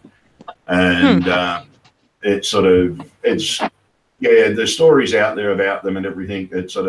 But craft can fly really easy. I've even designed my own version of a saucer, and it actually flies as well. But the abduction experiences have been happening to millions and millions of people globally for hundreds and thousands of years. Right. I just want to watch those videos. So Brian, can you send me those or something? Just go to my channel. Oh no, not this channel. Go to my normal channel, just Bluebeard 2011. And I have no idea what you mean by channel. My YouTube channel. Oh, okay. Bluebeard what? Bluebeard 2011. 2011, yeah. Okay. Yeah. All right. Well, I appreciate that. That's interesting. Yeah. So a lot of it's Mandela effect. You have to go back quite a few videos, because I originally used to do solar research, but as I said, I do astronomy. And most of my stuff was on, I found the wonders of the Worldwide Telescope and Google Sky, and I did a lot of my astronomy through that. And so our original videos were astronomy. Then we did start broadcasting the UFO stuff when I felt comfortable doing it. And but every reality I go through, I find similar lives of all the different versions of myself, and someone's got to be here before we get here. And but the stuff that you're seeing in the sky makes you a UFO believer alone. And then when you are an abductee, it's just keeps on going and keeps on going and keeps on going. You'd be seriously surprised at how many people are abducted.